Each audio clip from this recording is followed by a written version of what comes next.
आप सभी को वेलकम करता हूं हमारी यूट्यूब चैनल ग्लोयर स्टडी पर। Good afternoon everyone. Good afternoon. क्या हाल चाल है जी आप सभी के? कैसे हैं आप सभी लोग? Good afternoon everyone. सभी का स्वागत है। काफी दिनों के बाद हमारी मुलाकात हो रही है। सबसे पहले बताएं कि आप सभी ने यहाँ तक का सारा काम पूरा कर लिया है। अभी तक हमारा एक हफ्ता अप्रोक्सीमेटली जो है पूरा हो चुका है। हमारी क्लास 15 को, 16 को, 17 को, 18 को और 19 को भी शायद क्लास थी हमारी।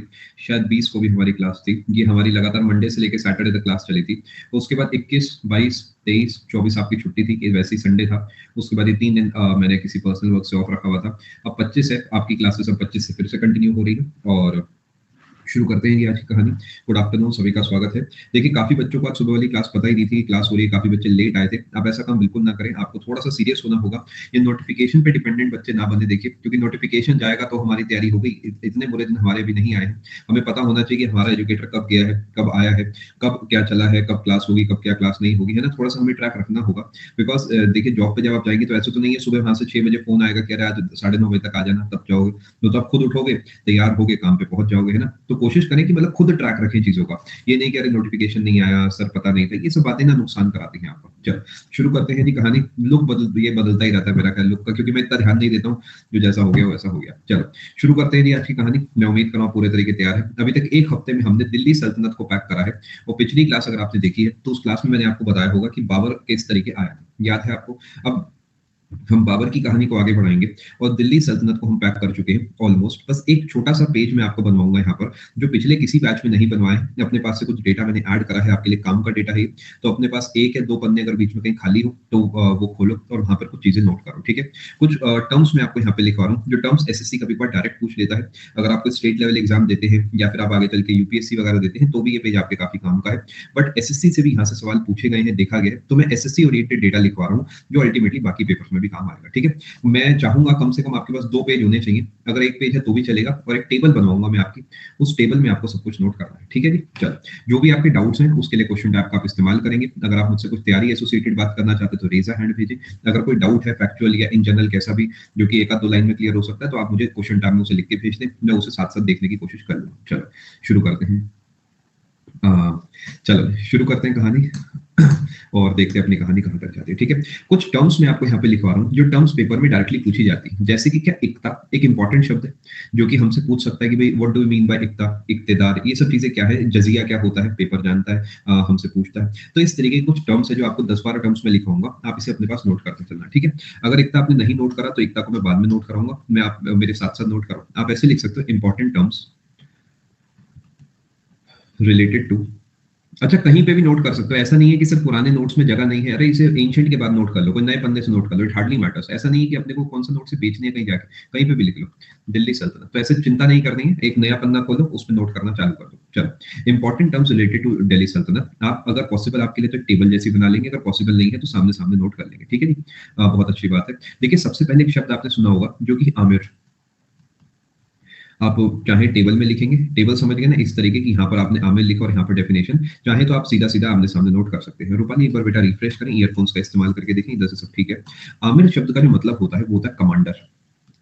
आपने आज भी सुना होगा आमिर होते हैं, जो सऊदी में बहुत सारे देश हैं वहां पे आमिर पाए जाते हैं। इसी तरीके जो शायद आपको याद होगा, आपने वो मूवी देखी होगी अगल तेरी सोच तो परे, वो कौन सी मूवी है वो, जिसमें अटैक दिखाया गया है, अक्षय कुमार है जिस मूवी में, एयरलिफ्ट। एयरलिफ्ट मूवी में भी आपने देखा होगा, वो कहता है कि आमिर आमिर से ये आया है, आमिर हूं मैं, इस तरीके की बातें जो है। आमिर का मतलब होता है कमांडर। कमांडर समझते हैं, एक तरीके का हेड हो गया किसी चीज का, यानी बहुत हाई पोस्ट मानी जाती है। माना जाता है कि ये थर्ड हाईएस्ट ऑफिशियल हुआ करते थे दिल्ली सल्तनत के, नॉट वेरी इंपॉर्टेंट। आमिर का मतलब होता है कमांडर। इसी तरीके अरीज ए मामुलिक, ये आई है, हिंदी में से ए बोलते हैं, आई आप लिख सकते हैं। ये होता है मिनिस्टर इंचार्ज ऑफ आर्मी। थोड़ा सा नोट ज्यादा करेंगे, बातें हम कम करेंगे। मिनिस्टर इंचार्ज ऑफ आर्मी समझ गए। सिमिलर टू सेनापति, जैसे सेनापति होता है जिसके पास पूरा चार्ज है, उस तरीके आप समझ सकते हैं, ठीक है। मुगल के भी लिखवा देंगे, सब लिखवा देंगे, आप चिंता मत करो। काफी सारे तो कॉमन है जो कि यहाँ से चलते वहां तक जाएंगे, तो वो हम एक ही बार नोट करेंगे। आमिर की a cool, master of the horses. समझ गए? वो याद आया रजिया वाली कहानी। यहाँ पे आमिर शब्द को भी रिलेट करा आपने। आमिर का मतलब कमांडर, एक तरीके से लीडर हो गया। बिल्कुल हो सकता है बोल्ड। आमिर एक कॉमन शब्द है। जैसे मैंने आमिर के आगे एक अखूर लिखा तो हॉर्सेस का हो गया। इसी तरीके मान लेते हैं मैं लिखता हूँ आमिर ई तो जूक, तो ये हो गया, आप कहेंगे मास्टर ऑफ सेरेमनी। सेरेमनी समझ गए? जिस तरीके से जो काम चलेंगे वो एक निभाने वाला एक इंसान होना चाहिए जो बहुत ही ज्ञानी होगा हमारे इलाके का, जिसका काम सिर्फ ये बताना होगा किस तरीके क्या होगा या क्या नहीं होगा। आमिर ए तुजूक जो है मास्टर ऑफ सेरेमनीज हो गए। अब ये आप बताएंगे, मैं आपको नहीं बताऊंगा बरीद का मतलब क्या होता है, मैं नहीं बताऊंगा जी। बरीद दिमाग पे लोड डालो। अगर आपको किसी वजह से इंटेलिजेंस ऑफिसर अभी तक नहीं याद आया तो इसका मतलब आपने नोट्स घर पे रिवाइज नहीं करे। अगर आपको याद आ गया इंटेलिजेंस ऑफिसर, स्पाई, जैसा भी आप कहो, खुफिया, तो ठीक है, फटाफट इसे नोट करें। थोड़ी स्पीड आप बना के चलेंगे। Chaugan, game similar to polo, not exactly polo, obviously समय अलग तो रूल्स अलग। यहाँ पर रुचि अगर आप इसे समझना चाहिए, इसका मतलब होता है का, जैसे कि इस चीज का, समझ गए? का को फिट करके देखो और शायद रिलेट आप कर लोगे। फटाफट नोट करें। अभी तक हमने 1 2 3 4 5 और 6 बातें नोट करी। थोड़ी स्पीड प्लीज आप बनाते हुए चलें क्योंकि काफी सारा कंटेंट कवर कराना है। मास्टर का मतलब यहाँ पे कमांडर, लीडर, यानी हेड कह सकते हैं पलाश। ठीक है, आगे चलते हैं। दलाल, ब्रोकर, ये कॉमन शब्द है। दलाल मीन्स ब्रोकर, आपने सुना होगा, आज भी यही इस्तेमाल करा जाता है तब से लेकर आज तक। बहुत कॉमन शब्द है। दरबार, रॉयल कोर्ट। अच्छा, मुझे आप में कुछ अलग लोग दिखते हैं। मुझे वो सड़क पे घूमते हुए वो लड़के नहीं दिखते जो कि चिल कर रहे हैं, जो हर चीज में कुछ ना कुछ कमियां ढूंढ रहे हैं। मैं आपको मंत्रालय टाइप का इमेजिन करता हूँ, तो इसी वजह से सब कुछ पढ़ाता हूँ, उसी तरीके आप चीजों को सीखा भी करें। ये 7वां पॉइंट है, मतलब हमें हटके रहना है दुनिया से, तभी हम हटके बन भी पाएंगे। अगर हम कॉमन ही रह गए तो फिर क्या फायदा। दलाल हो गया, दरबार हो गया, इसके अलावा दुआब हो गया, लैंड बिटवीन टू रिवर्स। अब ये तो पेपर का है ना, ये तो ऐसा नहीं है कि पेपर का नहीं है। स्लाइड अभी आपको दिखा दूंगा बेटा, आप जब तक ये नोट करो। एकता, लैंड, या फिर आप कहेंगे assigned in leave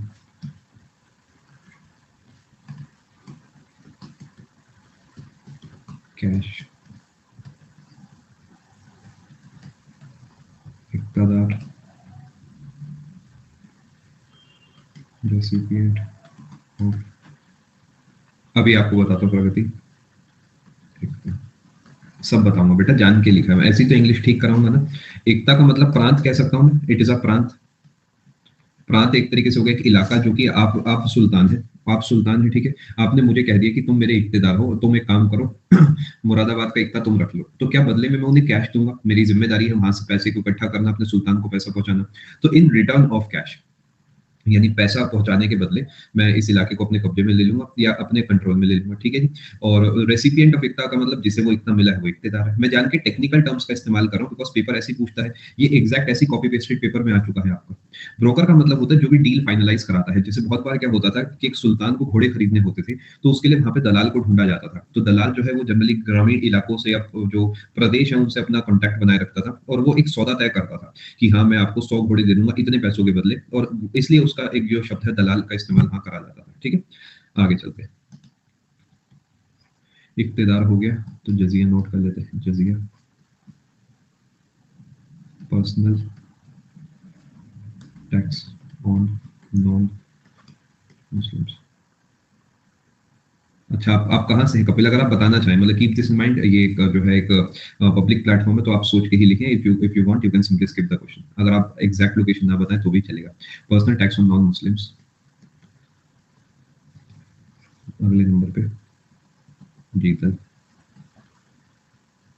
copper coins, Rudrapur काफी पास है। बढ़िया रहा, बढ़िया रहा। रिलीजियस और पर्सनल टैक्स, देखिए जब मैंने नॉन मुस्लिम्स लगा दिया तो ऑटोमेटिकली रिलीजियस टैक्स बन गया बनी, समझ गए ना क्यों? क्योंकि मैंने हिंट दे दिया कि रिलीजन बेस्ड टैक्स है और पर्सनल टैक्स है। पर्सनल टैक्स का मतलब हर इंसान से मैं वसूलूंगा। छुट्टी के बाद ऐसे ही लगता है यार, एक आध दिन तो बढ़िया लगता है। चलो तभी ठीक है, तभी ठीक है। चलो फटाफट नोट करो। सरोजनी नगर इस बार नहीं गया मैं, बहुत दूर है वो सरोजनी नगर जहाँ मैं गया था उस इलाके से। चलें आगे। फटाफट नोट करें।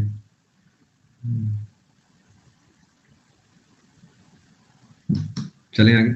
जयपुर भी आएंगे, बिल्कुल जयपुर में एक ही बार आया, मेरा मेंस था वो 16 वाला, तभी आया था बस जयपुर में। अगला पॉइंट हमने जीतल तक नोट कर लिया है, और इसके बाद हम नोट कर सकते हैं ख्वाजा। ख्वाजा का मतलब होता है लॉर्ड, और ख्वाजा शब्द का इस्तेमाल मर्चेंट के लिए भी करा जाता है। सुना होगा तो ख्वाजा मेरे ख्वाजा दिल में समा जा। तो ख्वाजा शब्द दो जगह इस्तेमाल करा जाता है, लॉर्ड यानी ऊपर वाले के लिए भी करा जाता है। मैं एक्चुअली सागर यहाँ पर अल्फाबेटिकल ऑर्डर में नोट कर रहा हूँ, इस चक्कर में टंका बाद में लिख देता हूँ, चलो कोई ऐसे दिक्कत नहीं। 15 नंबर पे हम टंका लिख देते हैं। सिल्वर कॉइंस, ठीक है। मिस्टर ग्रीन आपका आंसर आ चुका है। 16 नंबर ममलुक, स्लेव, ऑफिसर्स। समझ गए, जो गुलामों में डील करते हैं वो ममलुक्स होते हैं, या वो खुद भी गुलाम होते हैं। समझ गए, मैं बढ़िया गुलाम तो मैं बाकी गुलाम खरीद के लाऊंगा, तो मैं गुलामों का ऑफिसर हो गया। यानी अल्टीमेटली ममलुक शब्द गुलाम से एसोसिएटेड है, बाकी ऑप्शन में जैसे देखिए आप एसोसिएट कर सकते हैं। चलो, मंडी पेपर का सवाल है। ग्रेन मार्केट स्टेट लेवल शायद यूपीपीएससी में इससे जुड़ा एक सवाल बना है। ग्रेन मार्केट,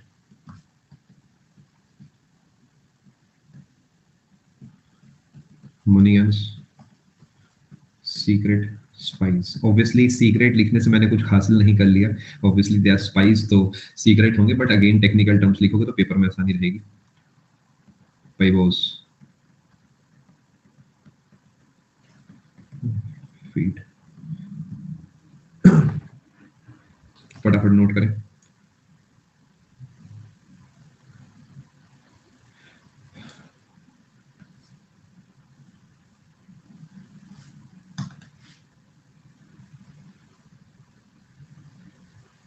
नहीं नहीं, और मैं आपको समझाता हूँ। देखिए पेबोस शब्द जो है ना, वो मतलब अल्टीमेटली किसिंग ऑफ फीट, ये पूरा जो टर्म है उसके लिए पेबोस चुना गया है, मतलब किसिंग के लिए नहीं है। बाकी ऑफ ऑन भी लगा सकते हो, कोई ऐसी दिक्कत नहीं है। चलो आगे चलते हैं।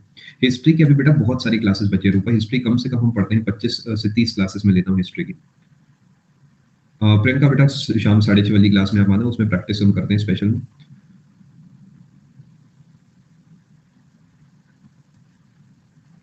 ये बताओ तो मानो, राय रायन भी बहुत बढ़िया, आयुष्मान सीखते चले। ये बताओ तो मान लो, चलो थोड़ा सा मैंने लेवल बढ़ाया है। किंग ऑफ किंग्स, बहुत बढ़िया। This was the title given by Alauddin. Direct सवाल बनेगा, direct. Khilji to Ramdev of Devgiri, याद है? रामदेव, रामदेव आप कह सकते हैं इन्हें। देवगिरी वाले जिन्हें लूटा गया था, वही कहानी शुरुआत वाली पद्मावत की। तो वहां ये अलाउद्दीन खिलजी ने उन्हें टाइटल दिया था। टाइटल देके लूट लिया। सराई अदल क्लोथ मार्केट, पेपर का सवाल है जी, स्टेट लेवल। ये शायद यूपी या एमपीपीसीएस का सवाल है। एक बात है बेटा, रामचंद्र देव आप लिख सकते हैं, कोई बात नहीं, एक ही बात है। डॉली आप एक बार 6:30 बजे रोज चेक कर लिया करो, क्लास मेरी ऑलमोस्ट डेली होती है। टंका लिख दिया वैसे मैंने, तो दोबारा नहीं लिखेंगे।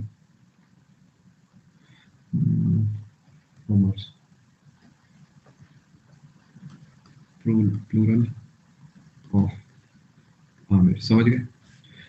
यानी आमिर एक साथ है तो उन्हें उमर बोलेंगे। समझ गए? उमर शब्द का मतलब क्या है? यानी जो जैसे फॉर्मूला, फॉर्मूले, कैलकुला है, कैलकुलस, इस तरीके प्लूरल शब्द है। आमिर बहुत सारे खड़े, तो आमिर्स की जगह हम उन्हें उमर बोल देते हैं। ठीक है जी, कुछ फायदा हुआ? ये कंटेंट मैंने आपको देना था, मैंने सोचा था दिल्ली सल्तनत के पैक होने के बाद देंगे। बिल्कुल, आप निखिल सर की क्लासेस लगाएं बनी, उनका कंप्लीट बैच है वो आप लगाएं। ठीक है जी, मेरी बेटा 6:30 बजे जीके की स्पेशल क्लास होती है, जिसमें आपको एमसीक्यूज की प्रैक्टिस कराता हूँ। रोज शाम 6:30 बजे होती है। कोई बात नहीं, आप लोग यहीं से कंटिन्यू करें। चलो बाय। उम्र क्या है? देखिए मुझे एक बात बताएं आप, क्या ऐसा कह सकते हैं आपकी बताओ, ऐसे में कोई क्लिक नहीं हो रहा फैंसी सा कुछ। सिंगुलर प्लूरल में रिलेट करके देखो, जैसे कि आइलैंड और आइलैंड्स। तो ये आइलैंड जो है ये एक सिंगुलर शब्द है, जो कि आमिर हो गया मान लेते हैं, और आइलैंड जो है वो उमर हो गया। समझ गए? सिंगुलर प्लूरल का बस फर्क है कि उमर आ गए क्या, इसका मतलब सारे आमिर आ गए क्या। ग्रुप ऑफ आमिर्स कह सकते हो। आप लोग ना जनरलाइज कर देते हो बहुत बार चीजों को, मतलब ऐसे ना जनरलाइज नहीं करते। उमर और आमिर बस आप कह सकते, ग्रुप नहीं कहेंगे, अननेसेसरली उनका ग्रुप नहीं बनाएंगे, एक शब्द है बस। चलो, जकात जो है बेसिकली दान होता है जो कि दिया जाता है। चलो जी, आगे चलें दोस्तों। रीजनिंग आपकी जल्दी ही स्टार्ट हो जाएगी, अगले महीने की पहले हफ्ते में मैं उम्मीद कर रहा हूँ स्टार्ट हो जाएगी। कुछ बढ़िया मैं उम्मीद कर रहा हूँ सीखने को मिल रहा होगा। अब हम इस टॉपिक को यहाँ पर त्यागते हैं और बढ़ते हैं मुगल साम्राज्य की तरफ। अगर आपने पिछली बार हेडिंग डाल ली थी तो no need to write it again, आप वहीं से कंटिन्यू कर सकते हैं। ठीक है जी। अरे भैया सब बैचेज आ जाएंगे, अभी के लिए जो आया हुआ उसे तो पकड़ ले, अभी इसे देख ले। चलो जो सामने है पहले उसे लगाते हैं, एंड में बात करके जाएंगे। अब मेरी बात ध्यान से आप सुनेंगे। मैंने आपको जो बताया है, अब आप सभी के सारे कमेंट्स इग्नोर करे जाएंगे। क्वेश्चन टैब आपके पास है, उसमें अपने डाउट्स भेजें। मैंने आपको अभी तक पिछले सेशन में बताया था कि बाबर ने किस तरीके आक्रमण करा था। क्या मैं आपको ये सब बता चुका हूँ कि सिंध से आया था, कश्मीर से आया था, धीरे धीरे वो यहाँ तक पहुंचा, वहां तक पहुंचा और उसने आके आक्रमण कर लिया। ये सब बात हम कर चुके थे। ये भी बात हम कर चुके होंगे कि जो बाबर है उसके माता और पिता जो है दोनों के दोनों तैमूर और चंगेज खान के परिवार से जुड़े थे। ये बात भी मैं आपको बता चुका हूँ। ठीक है जी, ये आप ध्यान रखेंगे। और इसके अलावा ये भी आप ध्यान रखेंगे कि अच्छा छोटी सी बात आपको बता देता हूँ कई बार बच्चों को याद करने में दिक्कत होती है कि सर मदर साइड से कौन जुड़ा है। तो आप ऐसे ध्यान रख सकते हो, नई गाड़ी है एमजी हेक्टर, सुना होगा। अब एमजी में जो एम है वो तो है मदर, और आप इधर जी से देखते हो तो गेंगिस खान है। इस तरीके आप एसोसिएट कर सकते हैं। छोटी छोटी बातें होती हैं, इसे याद रखने में आपको आसानी हो जाती है। ऐसी एमजी हेक्टर की जगह आप चाहो तो ऐसे याद कर सकते हो। पीटी उषा जी आप जानते हैं, बहुत फेमस एथलीट है हमारे देश की, यानी पैटर्नल साइड पे जो है वो तैमुजिन से एसोसिएटेड है। आप ऐसे एसोसिएट कर सकते हो, कई तरीकों से आप सोच सकते हो, कोई ऐसी दिक्कत नहीं। ठीक है जी, ये उनके लिए है जिन्हें याद नहीं होता। अगर आपको याद हो जाता है तो बल्ले बल्ले है, क्या दिक्कत की बात है। ठीक है जी, मैं उम्मीद कर रहा हूँ यहाँ तक आप बात समझ चुके हैं। अब मैं आपको यहाँ पर मुगल डायनेस्टी की तरफ लेके चलूंगा। दिल्ली सल्तनत की हम कोई बात नहीं करेंगे, दिल्ली सल्तनत खत्म हो चुकी है पूर्णतः। थोड़े थोड़े जो लोग बचे हैं उनकी बात हम आगे चल के बीच बीच में करते रहेंगे। मुगल डायनेस्टी जो हम पढ़ेंगे पहले 1526 से हम शुरू करेंगे, जो कि हमने ऑलमोस्ट कर दी है। दोनों एक ही बात है विनीता। 1526 से शुरू करके हम आगे तक लेके चलेंगे और हम 1707 तक पहले पढ़ेंगे। यानी ये तो कहलाता है राइज ऑफ मुगल्स, और ये जनरली हम मिडीवल के अंदर पढ़ते हैं। ये हम मिडीवल के अंदर पढ़ते हैं। ठीक है, और यहां से 1707 से 1857 तक जब आप जाते हो तो ये है फॉल ऑफ मुगल्स, और आप इसे कह सकते हैं और राइज ऑफ ब्रिटिशर्स। ये हम पढ़ते हैं मॉडर्न के अंदर, ये मिडीवल के अंदर आता है, मॉडर्न के अंदर आता है। ठीक है, इस तरीके से हम पढ़ेंगे। ये जो 1526 से लेकर 1707 तक है और उसके बाद 1707 से 1857 तक है, ये सभी के सभी लोग एक परिवार के रूप में एक दूसरे से जुड़े हुए हैं। यानी यहाँ पर ऐसा नहीं कोई मंत्री आके उस गद्दी पर बैठ गया, हो सकता है बीच में कोई आके बैठे 10-15 दिन, 1-2 महीने के लिए, बट लार्जली ये पूरा वंश है जो कि यहाँ से यहाँ तक चला है। और इसीलिए हम इसे पूरे को एक साथ क्या कहते हैं कि पूरी की पूरी जो है ये मुगल डायनेस्टी है। डायनेस्टी शब्द का मतलब है कि जब एक के बाद एक जो रूलर्स आके उस गद्दी पर बैठते हैं वो सब एक दूसरे से खून के रिश्ते से डायरेक्टली या इनडायरेक्टली किस तरीके से जुड़े। ठीक है, गुड आफ्टरनून, सभी का स्वागत है। चलिए आगे दोस्तों, अब अगर आप इस चीज को ध्यान से देखते हैं तो इन्होंने जो राज करा है काफी लंबे समय के लिए राज करा है। अगर आपकी गणित ठीक है तो आप देखेंगे 1857 और 1526 का जब आप देखते हैं तो 331 साल आता है। यानी इन्होंने 331 साल राज करा। अपने आप में बहुत ही बड़ी बात है, बहुत ही बड़ी बात है। मतलब 331 साल का मतलब एक तरीके से हो गया पूरी दिल्ली सल्तनत में जितने वंश बने उसमें अकेले में एक ही वंश ऐसा है जो यहाँ पर पूरे तरीके टिका हुआ था। ठीक है जी, अब कुछ बातें आपको जो यहाँ पर ध्यान रखनी है। पेपर आपसे पूछता है कि गोल्डन एज क्या है। कोई आपसे कहता है गोल्डन एज या फिर गोल्डन एरा, कोई आपसे इनमें से ऐसा कुछ भी लिख के देता है ऑफ इंडियन हिस्ट्री, तो इसका आंसर आपका आता है गुप्ता पीरियड। गुप्ता पीरियड इसका आंसर आता है, क्योंकि गुप्तास के समय, ये हम गुप्तास कौन है आगे चल के पढ़ेंगे कभी, इन्होंने बहुत सारा डेवलपमेंट करा था हमारे देश में। ठीक है जी, इसके बाद कोई आपसे कहता है कि second golden age of Indian history, ये आपका आता है मुगल पीरियड। अब इसे सेकंड क्यों से पहला, क्योंकि वो पहले हुआ था और ये बाद में हुआ था, एज सिंपल एज दैट। अब ये आप नोट कर सकते हैं, ये आपके लिए डेटा काम का है, इससे एसएससी सवाल पूछ चुका है। ठीक है जी, अरे भैया आ जाओ फटाफट इधर, मिस्टर वी फोकस कर लो सेशन पे, कुछ नहीं रखा इन बातों में। और गोल्डन एज और गोल्डन एरा आप पढ़ चुके होंगे, और second golden age second golden era भी जो है आप पढ़ चुके होंगे। ठीक है, आगे चलें। पेपर यहाँ से सवाल पूछ चुका है, ये भी और ये भी, दोनों सवाल एसएससी पूछ चुका है। कभी सिर्फ गोल्डन एज या पहला लिखा आता है तो उसका आंसर गुप्ता है। और क्यों, अब ये भी एक सवाल बनता है ऐसा क्यों हुआ है। देखिए ध्यान से बात को समझे, ऐसा इस वजह से है बिकॉज यहाँ पे हुआ है बहुत ज्यादा डेवलपमेंट बहुत ज्यादा किस किस चीज का हुआ, हर चीज का हुआ। जैसे कि आप पेंटिंग्स की बात करेंगे, आप आर्किटेक्चर की बात करेंगे, बिल्डिंग्स की बात करेंगे, लिटरेचर की बात करेंगे, म्यूजिक की बात करेंगे, वो सब चीजों का यहाँ पे बहुत ज्यादा डेवलपमेंट हुआ है। इसी वजह से इसे गोल्डन एरा कहा जाता है। अब यहाँ पर एक डिस्क्लेमर मैं देना चाहता हूँ, मुझे पर्सनली कोई फर्क नहीं पड़ता कि नेचर वाइज कैसे थे। मैं जानता हूँ कई लोग कहेंगे सर इन्होंने तो लूटा था, सर इन्होंने ये करा था, इन्होंने वो करा था, इन्होंने हिंदुइज्म को खत्म करा, इन्होंने हिंदुइज्म को बढ़ाया, ऐसा वैसा। देखिए बात को समझिए, व्हेन आई से गोल्डन एरा, व्हेन आई से golden age, I simply mean rule.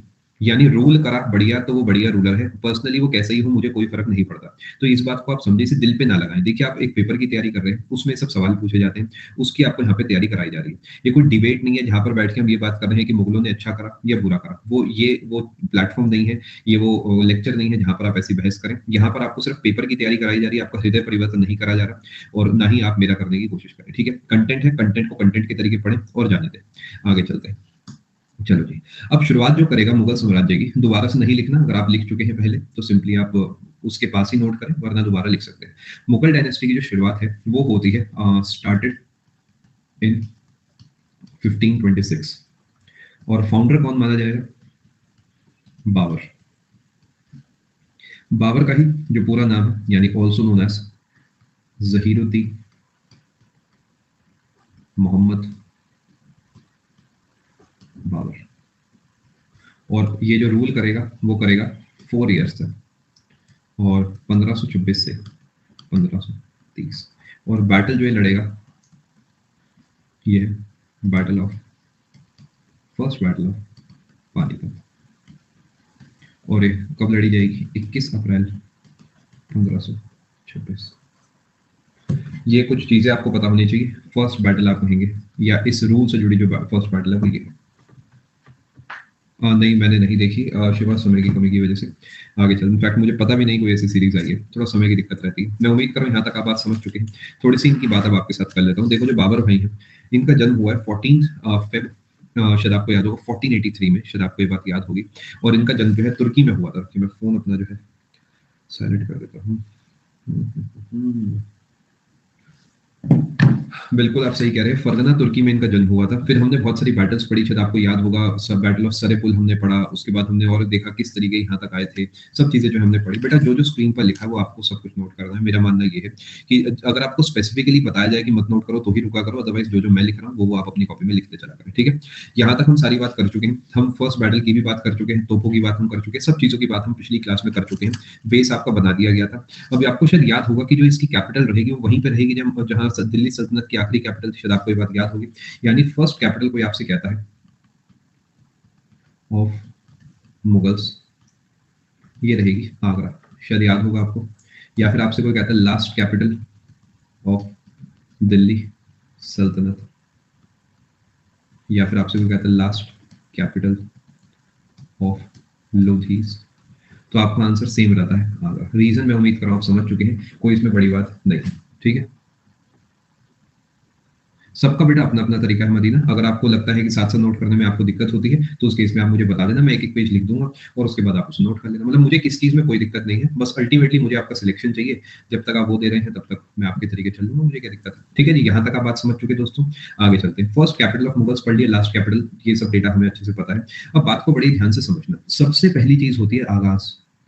आगाज का मतलब होता है जीत का आगाज, यानी लोगों को महसूस होना चाहिए कि हम जीते हैं। ऐसा आज भी आप देखते हो, जब भी कभी कोई इलेक्शन में जीतता है तो सबसे पहला काम वो क्या करता है? कुछ पॉलिसीज लेके आता है। सबसे पहला काम वो ये करता है कि कुछ कह दिया कि ये करूंगा वो करूंगा। इनफैक्ट आजकल जीत का आगाज जीत से पहले ही हो जाता है, जिसे हम कहते हैं मैनिफेस्टो, कि जीतने से पहले ही कह दिया कि जीतूंगा तो ये करूंगा वो करूंगा, क्योंकि उसी के सहारे आजकल जीता जाता है। पहले जीता जाता था युद्ध करके, आज जीता जाता है प्रोमिस करके। दोनों में कोई खास फर्क नहीं है, बस युद्ध सच में हो जाता था, प्रोमिस जरा जो भी है देखी जाएगी बाद में। यानी जीत का आगाज करने के लिए क्या होता था कि कुछ चीजें ऐसी हैं जो लोगों को बताई जाती थी कि हाँ भाई हाँ, पावर में चेंज आ चुका है। जो तो जीत के आगाज के लिए क्या करा गया? बाबर जो है, बाबर ने अपने बेटे को कहा, बाबर ने अपने बेटे, इसका बेटा हुआ करता था हुमायूं, शायद आपको पता होगा, अलग से पढ़ेंगे हम हुमायूं के बारे में, कि बेटा जाओ सबको बता के आओ कि हाँ हम जीत चुके हैं और यहाँ पर एक बहुत बड़ा बदलाव आ चुका है। ठीक है, जाओ मेरे स्वागत की तैयारी करो, क्योंकि बाबर तो भी पानीपत में था, युद्ध लड़ा है, अभी भी युद्ध खत्म हुआ है। और हुमायूं को कहता है कि जाओ मेरा स्वागत की तैयारी करो। और ये क्या करता है? वहां जाकर पानीपत से ही तैयारी शुरू कर देता है। और पानीपत में क्या कराता है? ये बनवाता है काबुली बाग और बनवाता है काबुली मस्जिद। ये हुमायूं ने पानीपत में बनवाया, पानीपत में बनवाया। काबुली बाग और काबुली मस्जिद, ठीक है। ये जो है काबुल जो है, याद रखना, बाबर को बहुत पसंद था, मतलब बाबर के दिल से जुड़ा हुआ था जो है काबुल, तो इस वजह से काबुली शब्द जो है इससे एसोसिएटेड है, ये आप ध्यान रखना, ठीक है जी। मैं उम्मीद करूँ यहाँ तक आप बात समझ चुके हैं, यानी अब इसकी पकड़ पूरे तरीके हो चुकी है काबुल से लेकर यहाँ तक, और इसने काबुली बाग, काबुली मस्जिद वगैरह बनवाई, अपने बेटे को कहा कि बनवाओ। देखिए, बाबर ने कहा था और हुमायूं ने बनवाई थी दोनों, बाकी ऑप्शन पे थोड़ा सा डिपेंड करेगा, है ना, कि किसने कहा तो अलग आंसर, किसने बनवाई तो अलग आंसर। अब ध्यान से बात को समझना, यहाँ पर क्या चलती है कहानी, ये क्या करता है, कुछ कॉइन्स इशू कराता है, ये कॉइन्स इशू होते हैं, याद रखना, काबुल में और कंधार में भी, कंधार में कॉइन्स इशू कराए जाते हैं।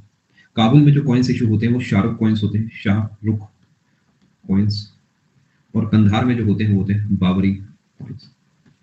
समझ गए जी बात को, फटाफट नोट करें,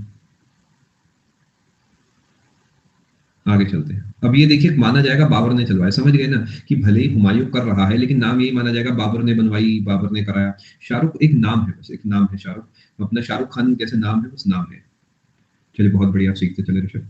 कंधार वाला एरिया इमेजिन करने के लिए आप आज का अफगानिस्तान इमेजिन करेंगे। चलें आगे। जी हाँ, यस मिस्टर ग्रीन, आगे चलते हैं, ठीक है, यहाँ तक आपने नोट कर लिया, तो बहुत बढ़िया, आप सीखते चले। चलो, अब बात को बड़े ध्यान से समझना। अब हुआ क्या यहाँ पर, वही वाला काम याद है, कुतुबुद्दीन ऐबक ने जाते ही क्या करा था, लोगों को पैसा बांटा, तो उसे क्या टाइटल मिला था, कोई बता सकता है, लाख बख्श का टाइटल मिला। तो वही दिमाग अब यहाँ पर बाबर ने लगाया और उसने कहा अपन भी कुछ ऐसे ही करते हैं, और पैसा बंटवा दिया। वो पैसा बंटवा के क्या करा, इसे टाइटल मिला, बाबर को टाइटल मिला कलंदर का।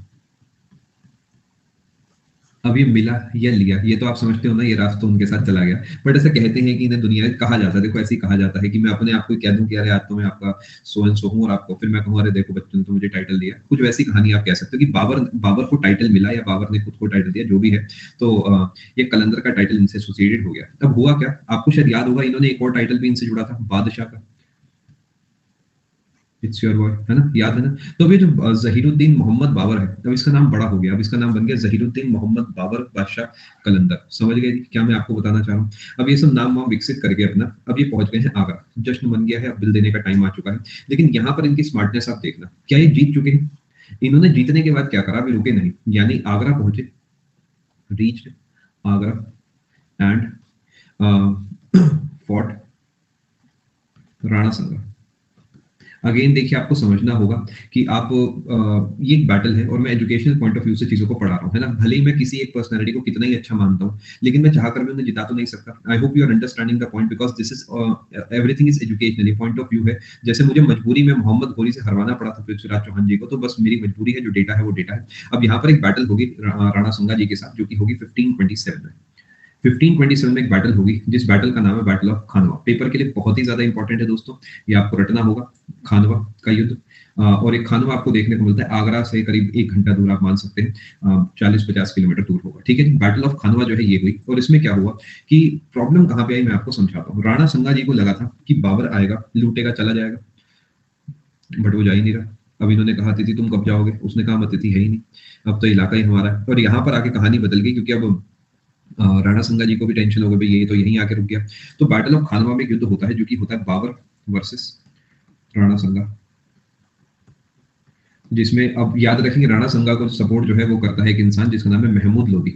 महमूद लोदी जो है इब्राहिम लोदी का छोटा भाई है, चाहो तो इसे नोट कर लो, बट इतना तो खास इंपॉर्टेंट नहीं है। अगले पेज पे नोट कर देता हूँ या यहाँ लिख देता हूँ, राणा संगा के साथ महमूद लोदी ने सपोर्ट करा, एक आखिरी ट्राई की क्या पता दिल्ली सल्तनत बच जाए। और एक और इंसान ने यहाँ पर मदद करी, जिसका नाम है मेदनी रॉय, मेदनी राय, RAI लिखे, ROY लिखे, इट डज नॉट मैटर। ये जो है मालवा के शासक हुआ करते थे, ठीक है जी। देखिए हिमांशु, हमें एक बात समझनी होगी, तो राणा संगा जी बहुत स्ट्रॉन्ग थे, बट बाबर भी स्ट्रॉन्ग थे, है ना। आप समझ पा रहे हैं, यानी कभी कभार ऐसा होता है कि बैटल्स में उलटफेर होती है, और यहाँ पर आप देखोगे 3 लोग मिलकर एक से लड़ रहे हैं, लेकिन एक वो जीतेगा। और सच बताऊं तो आप इस तरीके समझे, जिसके पास बेस्ट टेक्नोलॉजी है वो जीतेगा। कायदे की बात तो ये है, जिसके पास सबसे लेटेस्ट चीजें हैं युद्ध की, वो जीतेगा। यही आप इतिहास में देखते हो कि यूएस रशिया आगे है, कि चाइना आगे, because of the technology, artilleries की वजह से आप मेनली कह सकते हैं, ठीक है जी। बाबर ने इन तीनों के साथ लड़ाई करी, और हुआ क्या, बाबर समझ गया कि सामने है राणा संगा, तो मजाक तो है नहीं। जैसा आप कह रहे हैं कि राणा संगा इतने स्ट्रॉन्ग थे कि ऐसे कैसे बाबर जीत जाता, तो बाबर ने दिमाग लगाया। बाबर ने कहा कि अपने योद्धाओं के पास गया, अपने सैनिक के पास गया और कहा कि देखो ये बड़ा मुश्किल होने वाला है। याद है वो सीन जब अलाउद्दीन खिलजी अपनी सेना को संबोधित करने के लिए जाता है और झंडा फेंक देता है? याद है वो खेल? मैंने आपको एक मूवी का पद्मावत का सीन बताया था कि हम खिलजियों ने एक सपना देखा था, वो वाली बात। इसी तरीके बाबर भी अपना दिमाग लगाता है और बाबर कहता है कि देखो ये जो युद्ध है ना, ये कर्म का युद्ध नहीं है। अगर हम हार गए तो हमारा धर्म हार जाएगा, क्योंकि सामने जो भी है वो घूम फिर के हमारे खिलाफ है। जबकि अगर आप ध्यान से नोटिस करते हो तो महमूद लोदी भी उनमें है, जो कि खुद इस्लाम धर्म को मानता है। लेकिन ये बाबर का दिमाग का हो कि उसने अपनी सेना को इस तरीके बढ़ा दिया आगे कि ये कर्म का नहीं, ये तो धर्म का युद्ध है। यानी ये युद्ध नहीं है, ये जिहाद है। जिहाद शब्द को आजकल लोग बड़े अजीबोगरीब तरीके से सोचते हैं because of lack of information. जिहाद का सिर्फ एक ही मतलब होता है, दैट इज धर्म युद्ध। अब आज आप कुछ भी टीवी में देखें, न्यूज़ में पढ़े, वो एक अलग बात है, बट जिहाद का सिंपल सा मतलब है धर्म युद्ध। जब आप अपने धर्म की रक्षा करने के लिए कोई युद्ध करते हो तो उसे जिहाद बोला जाता है ना? और क्या ये युद्ध सही है, गलत है, तो मैं आपके ऊपर छोड़ता हूँ। बट अगेन कोई भी होगा वो अपने धर्म को बचाने की कोशिश करेगा, जो कि ऑब्वियसली उसे करनी चाहिए। तो बाकी पॉइंट ऑफ व्यू आपका अपना सही अपना हो, आप अपने हिसाब से देखिए, सही है तो, गलत है तो। तो बाबर इस चीज़ को, स्ट्रैटेजी का इस्तेमाल करके क्या करता है, बाबर हरा देता है इन सबको। समझ गए? कुछ बढ़िया सीखने को मिला। अब मैं धीरे-धीरे आपके दिमाग में एक बेस बना रहा हूँ यहाँ पर कि बाबर जो है हरा देता है इन लोगों को, राणा संगा जी को, महमूद लोदी को, मेदिनी, तीनों को मिलके हरा देता है, क्योंकि अब उसे पता है कि कैसे जीता जाएगा। याद करो, चंगेज खान तैमूर का खून है इनमें, तो दिमाग तो कम नहीं होगा इनके अंदर। मैं उम्मीद कर रहा हूँ ये पेज आप नोट कर चुके हैं। अब होता क्या है, क्योंकि ये जिन्हें हराते हैं वो नॉन मुस्लिम्स हैं और नॉन मुस्लिम्स को मारने वाला गाजी कहलाता है। तो क्या इनके नाम के आगे मैं गाजी भी जोड़ सकता हूँ? गाजी वो पर्सनैलिटी होती है जो कि नॉन मुस्लिम्स को मार के अपने धर्म की रक्षा करता है। समझ गए? गाजी वो है जो कि किसी की हत्या करता है क्योंकि वो नॉन मुस्लिम है और वो अपने धर्म की रक्षा करता है। तो मैं कह सकता हूँ कि ये पर्सनैलिटी बन गई ज़हीरुद्दीन, मोहम्मद, बाबर, कलंदर, और गाजी भी आप इनके नाम के आगे जोड़ सकते हो। मैं उम्मीद कर रहा हूँ यहाँ तक आप बात समझ चुके हैं। बादशाह भी जोड़ सकते हो, मतलब काफ़ी कुछ हो गया है, मैं लिख देता हूँ। ज़हीरुद्दीन, मोहम्मद, बाबर, बादशाह, कलंदर, गाजी। अब ये आप समझ गए, मैं इसे ऐसे भी बोल सकता हूँ, ज़हीरुद्दीन, बादशाह, ज़हीरुद्दीन, कलंदर, गाजी, मोहम्मद, बाबर। अगेन ये तो टाइटल से जो इनके नाम के आगे जुड़े हुए हैं। जनरल जो तरीका है वो ये वाला रहता है लिखने का, बाकी बस टाइटल। ठीक है जी? मैं उम्मीद कर रहा हूँ बात समझ चुके हैं। चलो आगे चलते हैं। मैं उम्मीद कर रहा हूँ यहाँ तक आप बात समझ गए। इस नाम से पता है फायदा क्या होता है? इस नाम से आपकी पहचान हो जाती है। आपको बार-बार बताना नहीं पड़ता कि मैं बादशाह हूँ। इससे आपको बार-बार बताना नहीं पड़ता कि मैंने जो है यहाँ पर दान दिया था। मैं मेरे को बार-बार बताना नहीं पड़ेगा कि मैं अपने धर्म का रक्षक हूँ। है ना? समझ पा रहे हैं क्या तरीका है? बादशाह का मतलब होता है स्टेबल रूलर, स्टेबल रूलर। यानी एक बढ़िया रूलर। तो नाम में ही लगा दो, क्या चिंता की बात है। समझ गए जी? आगे चलें दोस्तों। मैं उम्मीद कर रहा हूँ यहाँ तक आप पूरे तरीके से समझ चुके हैं। फाइनली कहानी आगे बढ़ती हो रही, अभी भी आराम नहीं करते हैं। ऐसा नहीं कि प्री निकल गया तो चिल कर रहे हैं। कह रहे हैं कि हे भगवान, जनवरी वाला मीन्स थोड़ा तो आगे खिसका दो। अरे प्लीज देख लो, कुछ फरवरी तक ही हो जाए तो। ऐसा कुछ नहीं। यानी ये जो है अपने तरीके फुल ऑन फॉर्म में है और आगे चल के अपना मीन्स की तैयारी कर रहे हैं। यानी ये 1526 के बाद 1527 का युद्ध लड़ते हैं और आपकी अभी 1527 की युद्ध पे ही कहानी अटकी हुई है कि सर क्या हुआ, कैसे हुआ, कितने मरे, कौन मरा, कौन नहीं मरा। ये आगे बढ़ चुके हैं और इन्हें 1527 में प्लीज जीत को भी इतिहास में लिखने के लिए 1527 में बनवाई बाबरी मस्जिद। बाबरी मस्जिद समझ गए? वही वाली की बात कर रहा हूँ, अयोध्या वाले की, जो कि बहुत ज्यादा न्यूज में थी, है और रहेगी। समझ गए? अब अगेन सही क्या गलत क्या, it does not matter to me. Educational point of view पे काम चल रहा है। टीवी का कोई न्यूज चैनल नहीं है जो हम यहाँ बहस करेंगे। सही गलत मुझे कोई फर्क नहीं पड़ता। एजुकेशन वाली बात है, सीखो और आगे बढ़ो। ठीक है? अब ये ध्यान रखना, यहाँ पर कहा जाता है कि बाबर ने खुद ने नहीं बनवाई थी। बाबर ने अपने सेनापति को कहा था कि तुम जाके बनवाओ। समझ गए बात? यानी बाबरी मस्जिद जो है बनवाई थी बाबर के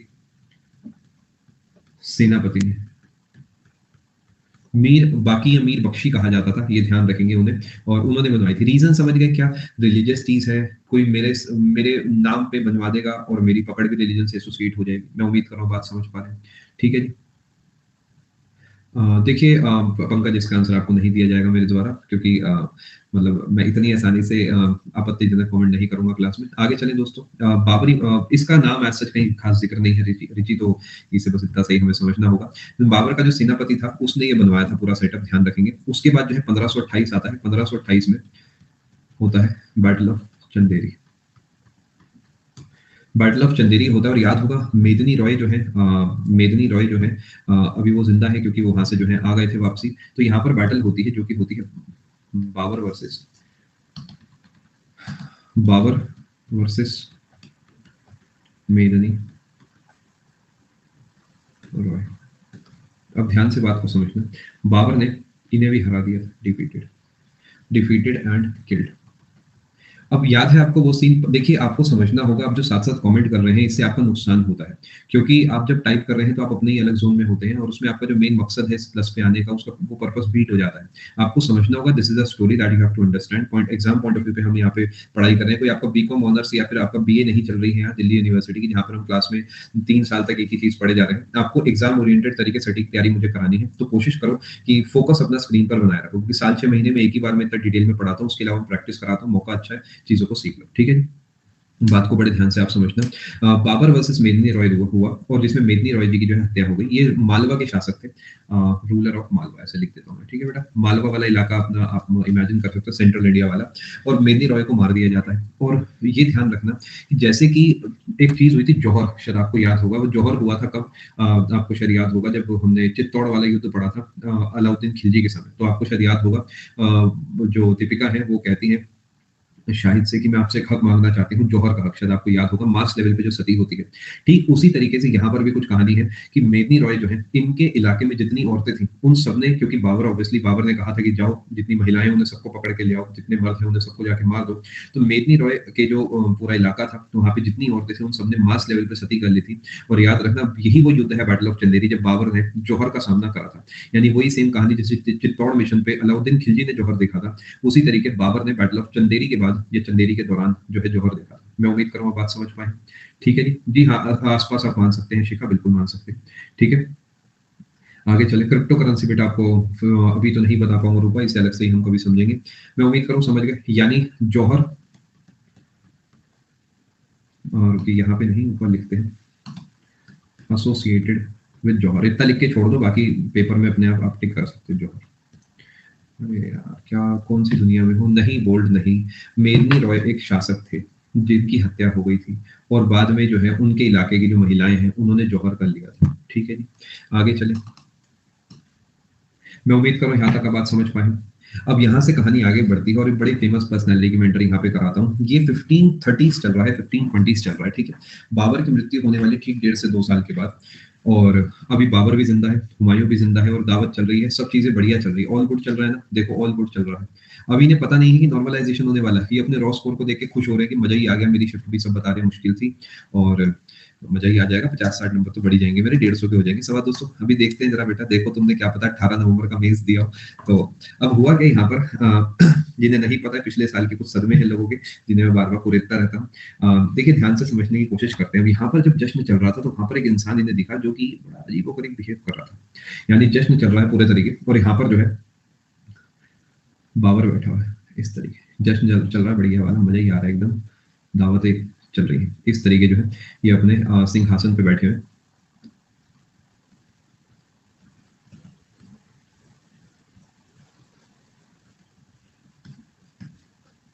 इस तरीके मान लेना, बिल्कुल जश्न बहारा जो है चल रहा है। ठीक है? मैं उम्मीद कर रहा हूँ बात समझ गए। इनकी पूरी ज़िंदगी जो है इसमें बढ़िया चल रही है। इस तरीके जश्न बढ़िया सा अपना चल रहा है और यहाँ पर और भी बहुत सारे लोग खड़े हैं। जैसे यहाँ पर जो है मान लेते हैं कि हुमायूँ खड़ा हुआ है, यहाँ पर मान लेते हैं इसका सेनापति खड़ा है, बहुत सारे लोग खड़े हैं और यहाँ पर जो है पार्टी चल रही है। इस तरीके जो है बिना हाथों के सब पार्टी कर रहे हैं।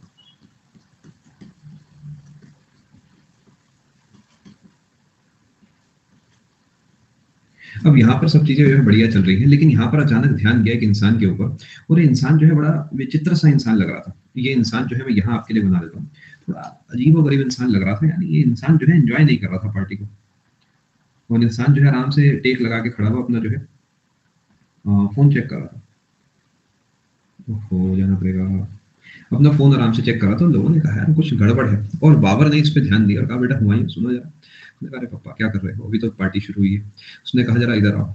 ठीक है? तो जो है हुमायूँ को बुलाते हैं और कहते हैं एक बार कुछ विचित्र बात लग रही है, यहाँ पे कुछ लोचा लगे है। तो उन्होंने कहा हाँ, लग तो रहा है, कुछ तो गड़बड़ है।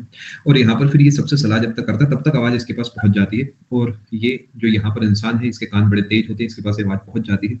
और जैसे ही यहाँ से भागने लगता है, तो क्या होता है कि ये कहता है इस सिपाहियों, इसे कैद कर लो। सिपाही कहाँ से कैद कर रहे हो? जश्न बहारा चल रहा है। अरे क्या बात कर रहे हो?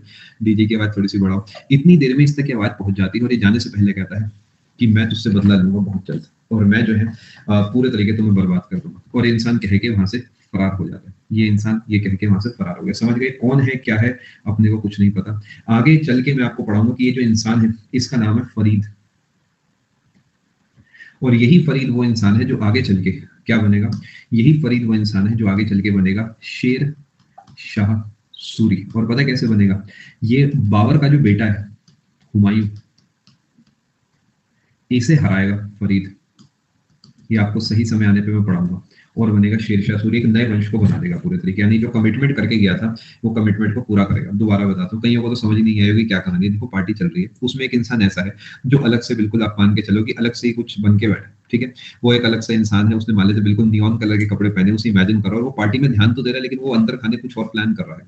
अब जो पार्टी का होस्ट है वो पहचान जाता है कि ये इंसान जो है दगाबाज हो सकता है। इतनी देर में उस दगाबाज को भी बात पता लग जाती है और वहां से वो भाग जाता है और कह के जाता है कि मैं तुम्हें खत्म कर दूंगा, और वो चले जाता है। फिर बाकी सब पार्टी करने लगते हैं और यही आगे जाके जो है आएगा और इसके बेटे हुमायूं को हराएगा। क्या इस बात को आप समझ चुके हैं दोस्तों? अभी भी आपको ये सब नहीं समझ आया तो चिल करें, कोई चिंता की बात नहीं है, रिलैक्स करें, ठीक है। हुमायूं जैसा मुंह ना बनाए। चलो आगे चलते हैं, ठीक है जी। यहाँ तक मैं उम्मीद कर रहा हूँ बात समझ चुके हैं। नियॉन कपड़े कैसे होते हैं? कुछ ऐसे होते हैं नियॉन कपड़े। आप सिर्फ ये पोर्शन इमेजिन करें, ठीक है। इससे ज्यादा रेडीमेड देखो मैं स्पॉन्टेनियस जवाब आपको नहीं दे सकता। चलो चलो जी आगे चलते हैं। ब्रेक देते 2 मिनट का ब्रेक आपको मिलेगा कुछ देर के बाद। अभी हम आगे चलते हैं। अभी युद्ध कब होगा, कैसे होगा, सब आपको आगे चल के मैं पढ़ा दूंगा। अभी के लिए लेकिन बाबर जिंदा है और बाबर जो है अपनी लड़ाई की तरफ आगे बढ़ रहा है। और यहाँ पर एक और युद्ध होता है, वो है 1529 वाला, जो कि है बैटल ऑफ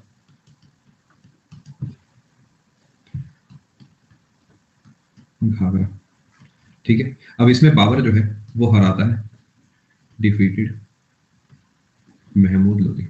समझ के एक एक करके रास्ते से सबको साफ कर दिया भी। बहुत बहुत शुक्रिया, आपको क्लास पसंद आ रही है। लास्ट पेज अभी आपको दिखा देता हूँ, ठीक है। अब बाबर जो है वो जीत जाता है, बट बाबर जो है उसकी तबीयत खराब हो जाती है, माना जाता है बहुत जख्मी हो जाता है। Babur won but later died in 1530।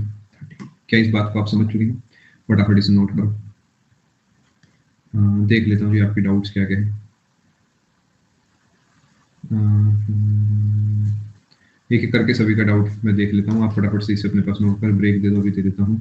Babar दे रहा था, पार्टी करी थी बाबर, तो ये लड़ाई और देख लेते हैं जी। आप फटाफट इसे नोट करें जब तक मैं डाउट देख लेता हूँ। स्टोरी कहाँ मेंशन है?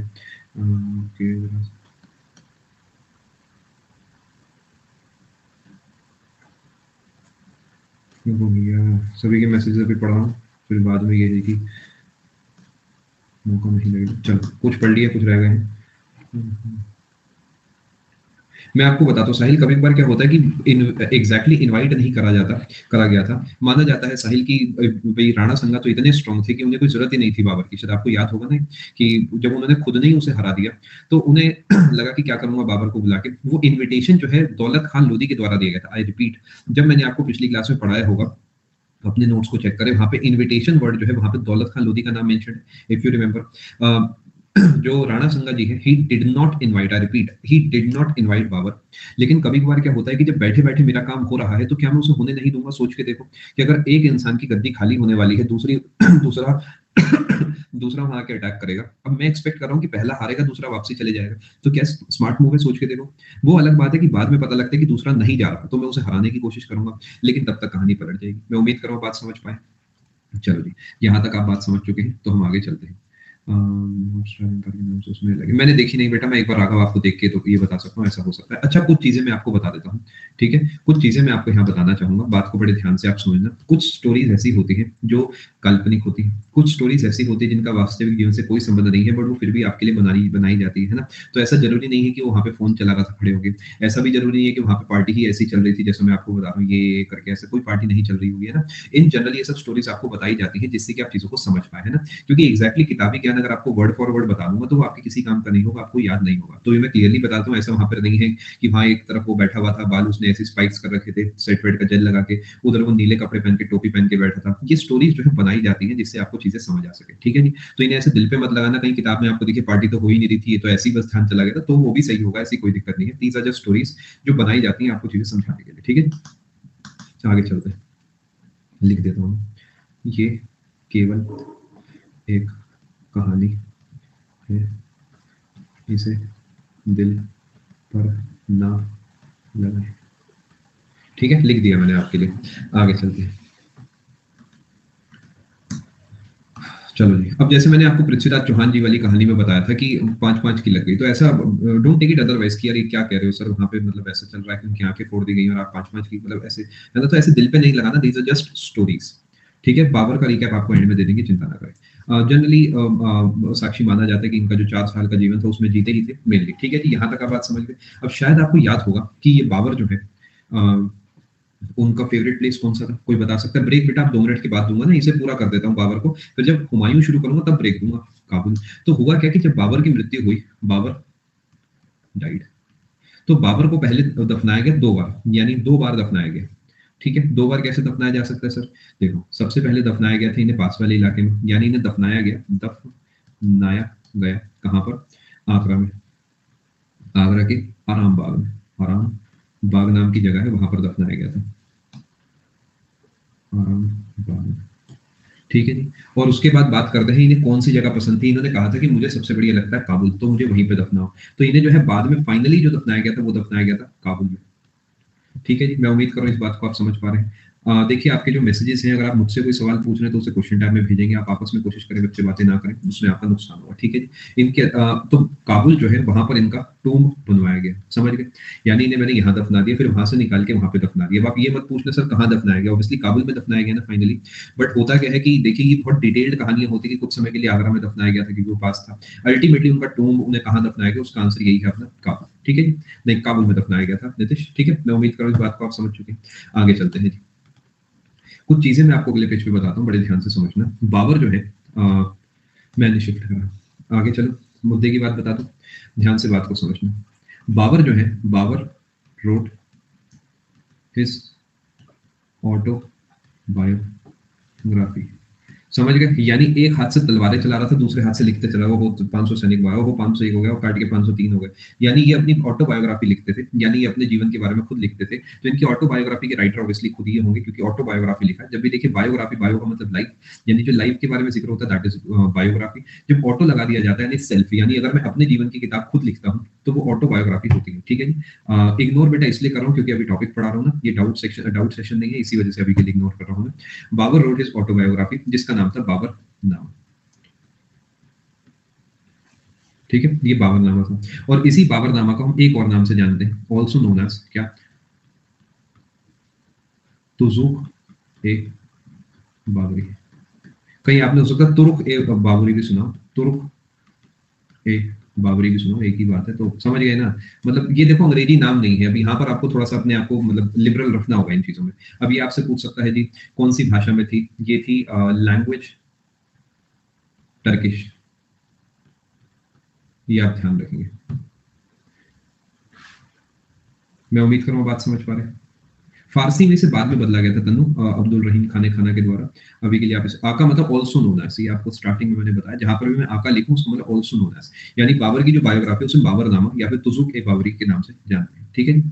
यहाँ तक आप बात समझ गए। और इसी बायोग्राफी में बाबर ने एक बड़ी बेहतरीन बात लिखी थी जो कि पेपर आपसे कई बार पूछ चुका है, नमस्ते जी, वो ये है कि अकॉर्डिंग टू बाबर, इनकी बायोग्राफी में बात लिखी गई है, कृष्ण देव राय was the most powerful ruler of India. समझ गए ना? इंडिया का मतलब साउथ इंडिया। कृष्ण देव राय कौन है, क्या है, कैसे हैं? ये विजयनगर एम्पायर के इंसान है। अभी के लिए मैं आपको सिर्फ इतना बता सकता हूँ, वरना मुझे ट्रैक चेंज करना होगा। विजयनगर एम्पायर के एक इंसान है। और बाबरनामा में बाबर ने लिखा था कि मैंने कहीं पढ़ा तुझे कोई फारसी में आता है, बिल्कुल बेटा आप सही कह रहे हैं। अभी मैंने एग्जैक्टली यही बात बताई बेटा, तनु हो सकता है बीच में कोई नेटवर्क में दिक्कत हुई हो। अकॉर्डिंग टू बाबर, इन्होंने अपनी बाबर नामा में लिखा था कि कृष्ण देव राय जो है सबसे महान शासक है। ये एसएससी का पीवाईक्यू है। ठीक है जी? यहाँ पे लिख नहीं रहा, कहीं बच्चे कंफ्यूज हो जाए क्या एसएससी लिख दिया। ये एसएससी का पीवाईक्यू है, प्रीवियस ईयर क्वेश्चन है। ये भी प्रीवियस ईयर क्वेश्चन है, ये भी प्रीवियस ईयर क्वेश्चन है। क्या आप इस बात को समझ पाए हैं दोस्तों? आगे चले।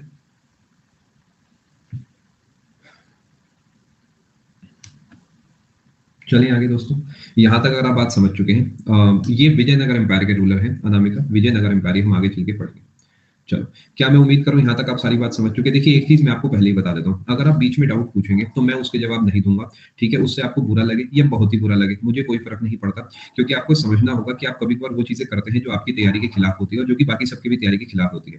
तो ऐसी चीज़ों में आपका सपोर्ट नहीं करा जाएगा, आपको बुरा लगता है, आप बिल्कुल बुरा मान सकते हैं, आप मुँह भी बना सकते हैं और 5 मिनट बाद आप नॉर्मल होके सेशन पे फ़ोकस भी कर सकते हैं। लेकिन उस 5 मिनट का जो लॉस है, वो आप कैसे भरपाई उसकी करेंगे, ये आप जानें। देखिए, क्वेश्चन टैब जो आपको दिया जाता है, वो इसीलिए दिया गया है। अनअकैडमी ने जो अपनी टेक्नोलॉजी बनाई है कि क्वेश्चन टैब दे दो बच्चों को, क्या सोच के बनाई है? यही सोच के कि हाँ, भी बच्चों के डाउट ज़रूर होंगे बीच में और वो वहाँ पे भेजते रहेंगे, अपना एजुकेटर पढ़ाते रहेगा, एंड में जो हम डाउट्स को डिस्कस कर लिया जाएगा। यही है ना पर्पस, तो प्लीज़ उसका इस्तेमाल करें या फिर उसे खाली रखें। मेरे पास वहाँ पे पता है कितने डाउट्स हैं? मात्र 37 के आसपास मुझे कुछ दिख रहे हैं। अब बताओ, अगर 37 डाउट्स मैं लूँगा तो कम से कम 40 मिनट मुझे उसमें चाहिए। On an average 1 minute 1 doubt का। तो 2 घंटे के सेशन में पौना घंटा तो उधर डाउट लूँ और बचे हुए सवा घंटे में इधर डाउट लूँ। तो मैं डाउट ही ले लेता हूँ, पढ़ा दो। समझ गए? चलो, जी हाँ, ये कंटेम्परेरी से इस बात को याद रखना, अगले पेज पे लिख देता हूँ मैं। कृष्ण देव राय वाज़ कंटेम्परेरी टू पावर, ये अपने पास आप नोट कर सकते हैं। पावरफुल रूलर बोल देता हूँ। देखिए, Krishna Deva Raya was the most powerful ruler of India, that is South India, that is Vijayanagara empire according to Babur. उन्होंने अपने बाबरनामा में ये बात लिखा था। ठीक है जी। कंटेम्परेरी का मतलब होता है समकालीन, यानी आप और मैं कंटेम्परेरी है। मैं और महात्मा गांधी कंटेम्परेरी नहीं थे। महात्मा गांधी जी और जवाहरलाल नेहरू जी कंटेम्परेरी थे। मैं और हमारे देश के जो प्रधानमंत्री हैं माननीय नरेंद्र मोदी जी, हम कंटेम्परेरी हैं, यानी जो साथ में जीवन बिता रहे हैं, भले ही अलग अलग हैं। यानी दो ऐसे लोग जो एक साथ जिंदा है, वो कंटेम्परेरी। ठीक है जी। चलो जी, आगे चलते हैं। अब आपका 2 मिनट का ब्रेक है दोस्तों, यहाँ पे फिर हम हुमायूं की शुरुआत कर रहे हैं। आपका 2 मिनट का ब्रेक जो है यहाँ पे स्टार्ट होता है और आप इस ब्रेक को एंजॉय कर सकते हैं। इस समय आपका ब्रेक चल रहा है।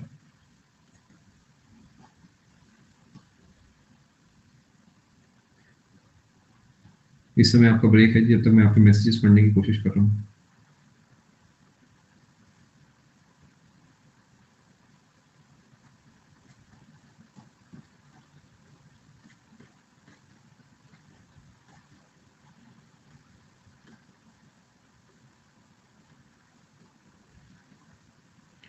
अरे यार, आपका डाउट ही नहीं है मेरे पास।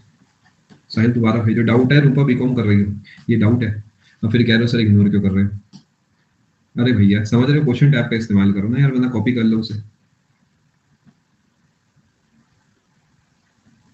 सीक्रेट स्पाइस का मतलब होता है हिमांशु, जैसे कि आप समझ के देखिए कि मान लेते मैंने अपने जासूस कहीं छोड़े हैं, तो वो जासूस जो है वो सीक्रेट स्पाइस होते हैं। स्पाइस का मतलब जासूस, जैसे अपना वो था वो, अरे कौन है यार, अरे यार ना, बिग बॉस वाला सलमान भाई। सलमान भाई भी एक तरीके के स्पाई थे, जो कि समझ रहे हैं ना, उस टाइप से आप समझ सकते हैं। चलो, जी हाँ बेटा, बिल्कुल अक्षय।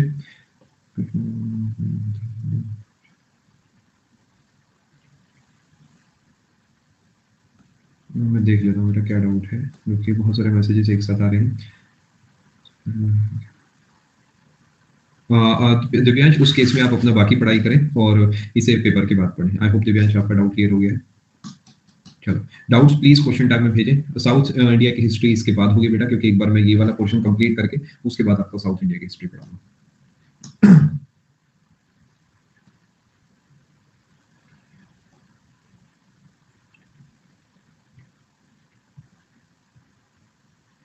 नहीं नहीं, आज तक एक बार आप चेक करना, एक रूलर आप मिस कर रहे हैं बीच में।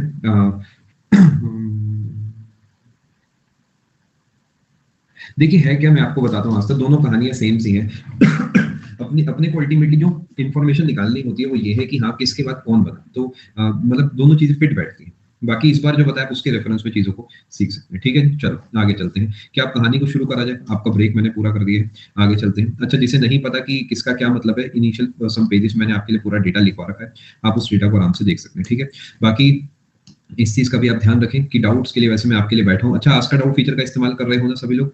मैं उम्मीद कर रहा हूँ कर रहे हो, बिकॉज 3 दिन क्लासेस नहीं थी, तो ऐसे में अपना डाउट हाथों हाथ क्लियर करते चला करो। अनअकैडमी को सीधा अपना डाउट भेजा, वहां से क्लियर हो गया। किसी वजह से नहीं कर पाते तो मैं बैठा हूँ, उससे कर लिया करो। ठीक है, चलो शुरू करते हैं जी कहानी। चलते हैं अपने सेकंड हाफ की तरफ। बाबर की मृत्यु हो चुकी है, मुगल साम्राज्य की स्थापना भी हो चुकी है, लेकिन अभी एक इंसान ऐसा है जो कि बचा हुआ है, जिसका नाम है हुमायूं, और एक दूसरा इंसान बचा हुआ है बैकग्राउंड में, जिसका नाम क्या है? जिसका नाम है फरीद, जो कि शेरशाह सूरी बनेगा आगे जाके। इनकी बात हम करेंगे। यहाँ पर आपका क्वेश्चन टैब में बंद कर रहा हूँ और अब आप स्क्रीन की तरफ फोकस करेंगे। ठीक है, अच्छा, एक चीज मुझे बड़ी अटपटी लगती है और मैं आपको क्लियर रियली बताऊंगा, आप लोग बुरा बहुत जल्दी मानते हैं। ये बात आपके घर वाले भी कहते होंगे ना, बुरा बहुत जल्दी मानते हो बेटा तुम, ऐसा क्यों है? कहाँ जाओगे बुरा मान के? मुझसे भी बुरा मानोगे तो कह अरे सर ने तो मेरी बेइज्जती कर दी क्लास में। अरे क्या बात कर रहे हो, मैं ही तो इज्जत बनाने की कोशिश कर रहा हूँ दुनिया के आगे, तुम्हारा सिलेक्शन करा के तुम मेरे बारे में ऐसा सोचोगे? इसका कोई प्रायश्चित नहीं है। ठीक है बेटा, तो ऐसा पाप मत करो, मेरे बारे में अच्छा अच्छा सोचा करो, तभी जो है बढ़िया रहेगा। चलो शुरू करते हैं जी, आगे बढ़ते हैं और पूरे तरीके आप फोकस करें। अब मैं आपसे बात करूंगा यहाँ पे हुमायूं की। ठीक है, हुमायूं का जीवन ना बड़ा अटपटा सा रहा। हुमायूं दिल का बड़ा अच्छा इंसान था, बड़ा अच्छा मजेदार एकदम दिल का, बहुत ही अच्छा इंसान था हुमायूं। और यही सबसे बड़ी प्रॉब्लम थी हुमायूं की, दिल का अच्छा इंसान होने के साथ साथ थोड़ा सा इसकी किस्मत में लक वापसी निकाल लो और थोड़ा सा इसमें जो है वहम डाल दो, बन गया हुमायूं। यानी एक अच्छा इंसान जो कि अच्छा रूलर बनेगा आगे जाके, उसकी लक थोड़ा सा खींच के ना उसके लिए वहम डाल दो, हुमायूं तैयार हो गया। ठीक है, यानी हुमायूं जो है राज करेगा 2 बार, इसकी किस्मत में था बेटा तू 2 बार राज करेगा। इसने कहा मजा ही आ गया, लेकिन इसे क्या पता था 2 बार इस वजह से करेगा बिकॉज बीच में तुझे कोई हटा देगा। ओहो ये बात है क्या? यानी 1530 से राज करेगा और ये राज इसका चलेगा 1540 तक, 39 to 40 कह सकते हो। उसके बाद 15 साल के लिए यहाँ से जो है इसका नेट बंद रहेगा, फिर 1555 में आके बैठेगा और 1556 तक बैठेगा, फिर उसके बाद इसका जीवन पूरे तरीके जो है बंद हो जाएगा। यानी यहाँ पर तो रिटायर हुआ था, यहाँ पर एक डिक्लेयर हुआ था, यानी इसका एंड हो गया था। रिटायर का मतलब है कि इसे हटा दिया गया था किसी के द्वारा, यहाँ से रिमूव हटा दिया गया था, और डिक्लेयर का मतलब है ही डाइड। थोड़ा सा समझ पाए? अरे भाई बहुत बहुत शुक्रिया। मैं उम्मीद करूँ यहाँ तक बात समझ पाए। यानी ये जो हुमायूं है बाबर का सबसे बड़ा बेटा हुआ करता था, और ये जो है माना जाता था बड़ा अनलकी था, मतलब किस्मत थोड़ी सी इसकी ऐसे ही थी, एम ही थी। यानी इसने कैब बुक कर दी ऑटो की जगह, सोचा कि अरे ऑटो तो 70 लेगा, कैब 60 में हो जाएगी, और कैब ही नहीं आ रही। अब उबर कह रहा है यार तुम कैंसिल करोगे तो देखो तुम्हारे पे पेनल्टी पड़ जाएगी।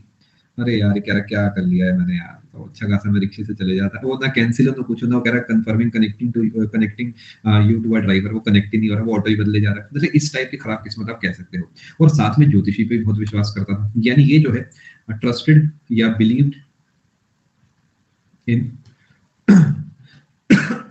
एस्ट्रोलॉजी। तो एस्ट्रोलॉजी के हिसाब से बहुत ज्यादा चला करता था कि आज ये पहनना है, आज वो पहनना है, आज चलो आज इस रंग के कपड़े पहनते हैं, इस समय ये काम करना है, इस समय काम नहीं करना। तो इन चीजों पे बहुत ज्यादा जो है विश्वास करा करता था। बहुत बहुत शुक्रिया तनु। और साथ में इस थोड़ा सा ऑनेस्ट भी था, ईमानदार भी था, और साथ में थोड़ा सा अनलकी भी था। मैं सबसे पहले अगर आप नोटिस करते हैं तो मैं सबसे पहले एक भूमिका बांधता हूँ उस इंसान की पर्सनैलिटी की, जिससे समझने में आपको बहुत ज्यादा आसानी हो जाएगी। तो क्या मैं कह सकता हूँ he was very superstitious? Spelling वगैरह देख लेना है, सुपरस्टिशियस सही लग रही है फिर भी देख लेना। ठीक है, बहुत बढ़िया मदीना। ठीक है जी, मैं उम्मीद कर रहा हूँ इस बात को आप समझ पाए। यानी ये जो है बहुत ज्यादा ध्यान देता था, बहुत ज्यादा पर्टिकुलर था। अपना एक दोस्त होता है ना, ऐसे याद करो, जो कि बहुत ज्यादा पर्टिकुलर होता है चीजों को लेके, जो कहता है अरे यार क्या बात कर रहे हो, सैंडविच के साथ भी तुम केचप खाओगे, इसमें तो पहली 1000 सॉस लगी। यानी उस टाइप का पर्टिकुलर था कि हर चीज का ध्यान देता था कि। और अपन तो क्या करते हैं, अपन कहते हैं सॉस ले लो, जब बाद में अपना उस पैकेट को बैग में डाल के ले चलेंगे, खा लेंगे कभी पराठे के साथ, लेकिन इससे तो ले लो दुकान वाले से। तो उस टाइप का कुछ पर्टिकुलर इंसान था, बहुत ज्यादा चीजों पर ध्यान देने वाला, और लेकिन फिर भी जो है माना जाता है कि कुछ हद तक ये कामयाब था। अब हुमायूं जो है ये अपने पिता की बात बहुत ज्यादा मानता था, शायद आपने अभी थोड़ी देर पहले देखा भी होगा।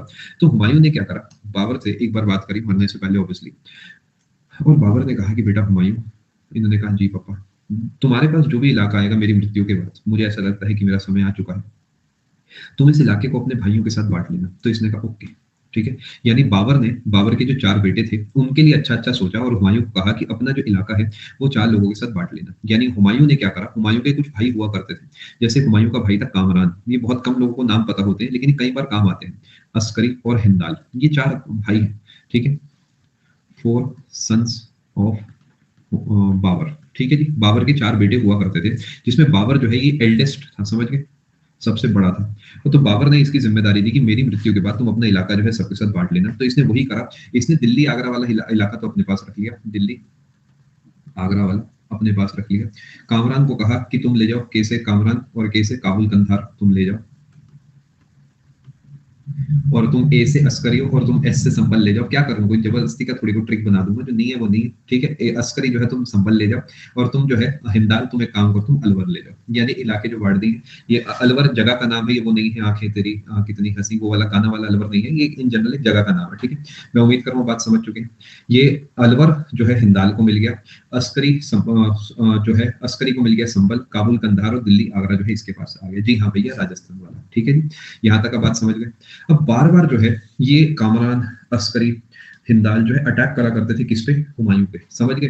हुमायूं पे अटैक करा करते थे बार बार, लेकिन वो फिर भी ईमानदार था, वो उसे हराता था, भाइयों को फिर माफ कर देता था। वही ईमानदारी वाले कुछ लक्षण आप कह सकते हो। ठीक है, संबल आज आपको यूपी में देखने को मिलता है, यूपी में है संबल, अभी के लिए मैं आपको ये बता सकता हूँ। और साथ में याद करो कुछ लोग और भी अभी जिंदा है, शेर खां भी हैं, एक बहादुर बहादुर शाह हुआ करता था, मतलब कई सारे लोग ऐसे हैं जो अभी जिंदा है, यानी जीवन अभी सुखमय नहीं हुआ है, अभी टेंशन बाकी है, अभी रिजल्ट आना बाकी है। ठीक है जी।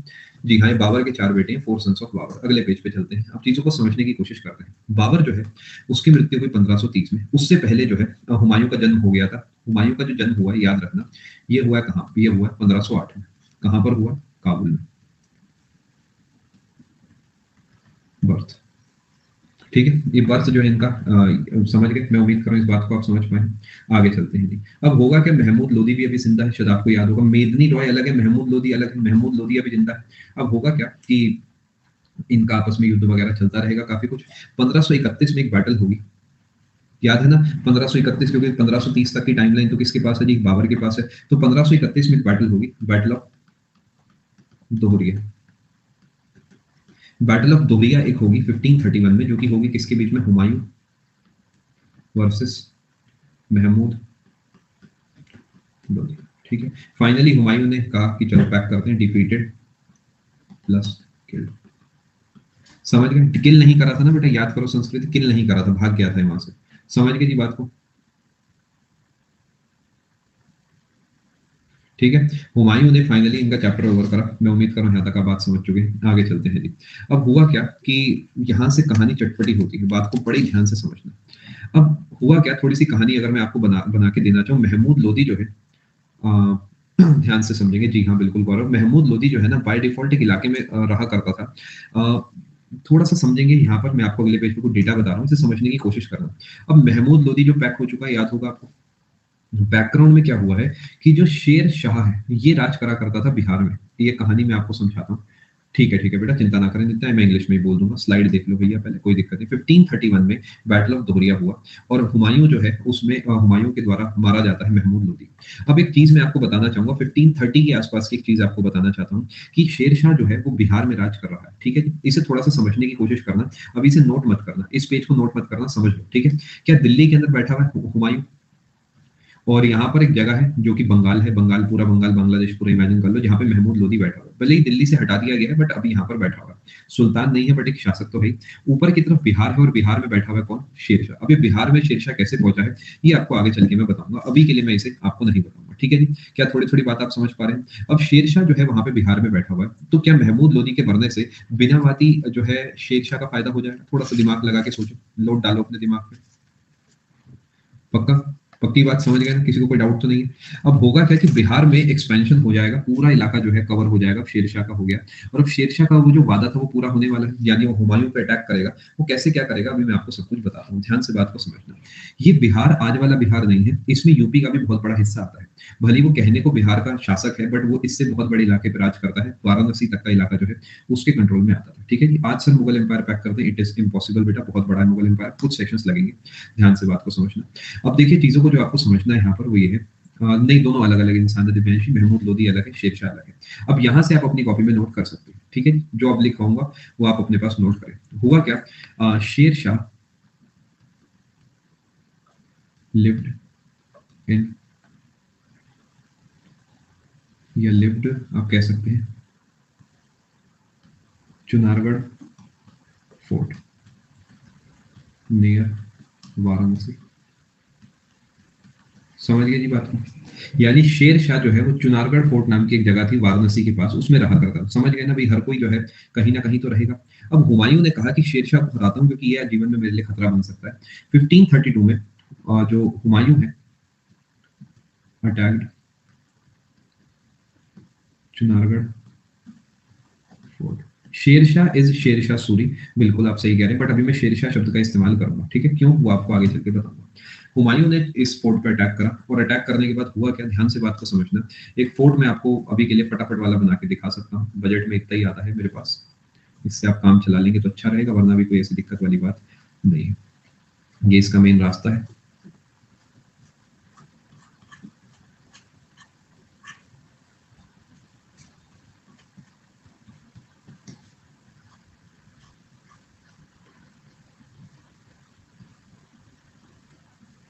कईयों को तो इसमें ही बड़ी जल्दी हो जाता है, सब फटाफट, अरे फटाफट बता दो, मार दो, काट डालो सबको। ऐसे नहीं होता ना यार, भूमिका बांधनी पड़ती है, ऐसे थोड़ी ना हो तुम्हारे तरीके। ठीक है, कुछ ऐसा आप इमेजिन कर सकते हो अपने सामने। ये एक फोर्ट है जिसमें जो है ये रहा करते थे, इस तरीके आप थोड़ा सा इमेजिन कर सकते हैं। एक ये फोर्ट है जिसमें ये अपना जो है रहा करते थे, कुछ ऐसे आप इमेजिन कर सकते हो, थोड़ा सा समझने की कोशिश करना अच्छा रहेगा।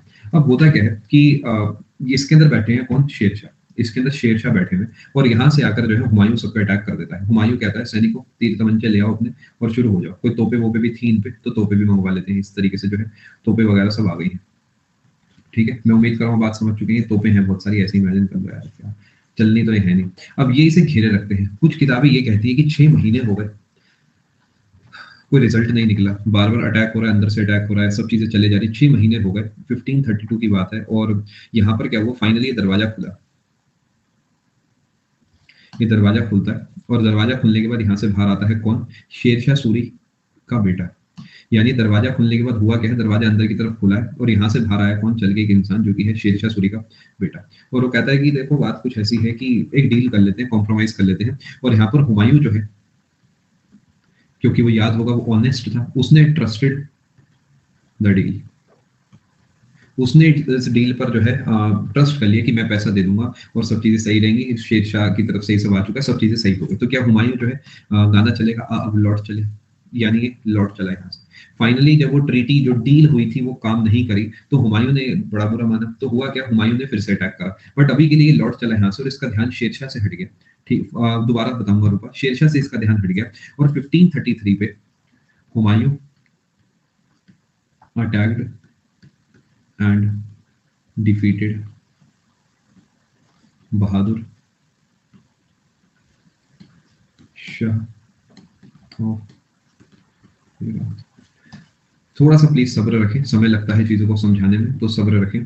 1533 में जो है बहादुर शाह जो है गुजरात के, उन्हें हरा दिया। यानी कहानी क्या है देखिए, अगर ये मैप है, यहाँ पर ये बैठा हुआ है, और इसने जाकर पहले इस हिस्से पर अटैक करा। नो रिजल्ट, कोई रिजल्ट नहीं निकला। फाइनली एक सुलह हो गई, तो यहाँ से वापसी आई। क्या इसने यहाँ पर गुजरात पे अटैक करा, यहाँ पर इसने यहाँ पर जीत हासिल कर ली, सब बल्ले बल्ले है। लेकिन क्या इतनी देर में इसने जो है यहाँ पर अपनी पकड़ बना ली है, और ज्यादा अब ये समझ गया कि हाँ दिस इज द टाइम, अब ये अटैक करने का टाइम आ चुका है। शेर शाह ने अपनी पूरी प्लानिंग जो है बहुत ही बढ़िया से कर ली। मैं उम्मीद कर रहा हूँ यहाँ तक आप बात समझ चुके। जब ये डील फेल होती हुई दिखी हुमायूं को, तो हुमायूं ने क्या करा, फिर से अपना रुख जो वापसी किया था, फिर से इसने जाके इस पे अटैक करा। स्लाइड अभी दिखा दूंगा, अरे भैया दिखा दूंगा स्लाइड, समझ गए। यहाँ से ये जाके फिर इस पे अटैक करेगा। थोड़ा थोड़ा समझ पा रहे हैं क्या कहानी है।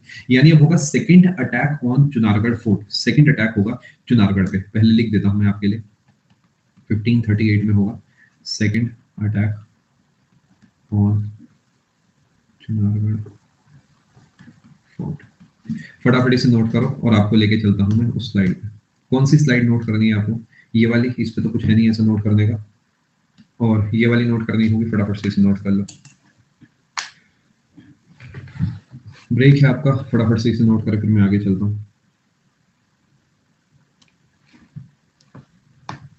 कर लीजिए, चलो इससे भी पिछले वाली स्लाइड। ठीक है, देखो यहाँ से मैंने आपको बताना चालू करा था, बैटल ऑफ दोहरिया आपने नोट कर लिया होगा, इट हार्डली मैटर्स एक्यूट, एक ही बात है। उसके बाद हम आगे चले, हमने नोट करा शेरशाह कहाँ पे रहता था, ये नोट करा। 1532 में उसने अटैक करा चुनारगढ़ पे। मैं उम्मीद करूँ इस बात को समझ पाया। कुछ समय जो है वहां पर चला गया, और उसके बाद आपने देखा 1533 पे इसने गुजरात पे अटैक करके उसे अपने कंट्रोल में लिया। ठीक है जी, मैं उम्मीद करूँ इस बात को आप समझ पाए। आगे चले, इसके बाद हम आगे चले हैं, और 1538 में सेकंड अटैक हुआ है। और बेटा एक इंसान है विकास, जो कि बहादुर शाह नाम का है। ये बहादुर शाह जफर बिल्कुल भी नहीं है, ये एक इंसान है जिसका नाम बहादुर शाह है, और ये गुजरात में राज करा करता था। हुमायूं ने उस जो शेरशाह की तरफ से एक प्रस्ताव आया था कि हम सुलह कर लेते हैं, हम आप पे अटैक नहीं करेंगे, आप हम पे अटैक नहीं करेंगे, उस बात को मानकर वहां से अपना ध्यान हटा लिया और गुजरात की तरफ चला गया। सच कोई ऑफिशियली ट्रीटी का नाम इसमें नहीं है। क्या यहाँ तक आप बात समझ पाए? देखिए इतिहास के पन्नों को आपको समझना होगा। इतिहास के पन्ने जो है थोड़े से विचित्र होते हैं, आपको समझना होगा। ऐसा नहीं है कि वहां पर बैठ के एक इंसान लाइव देख रहा है और हर बात को अपनी कॉपी में नोट करके आप तक पहुंचा रहा है, ऐसा बिल्कुल भी नहीं होता। ये कुछ स्टोरीज होती है जिन्हें बिल्डअप करके आपको बताया जाता है। जो पेपर पूछता है वो ये पूछता है कि 15 बताओ ये अटैक कब हुआ, 1640 में हुआ, 1538 में, इस टाइप के सवाल पूछे जाते हैं। ठीक है जी बेटा, 1932 नहीं है वो, 1532 है। मैं देख लेता हूँ, 1932 तो नहीं लिख दिया कहीं, 1532 है वो।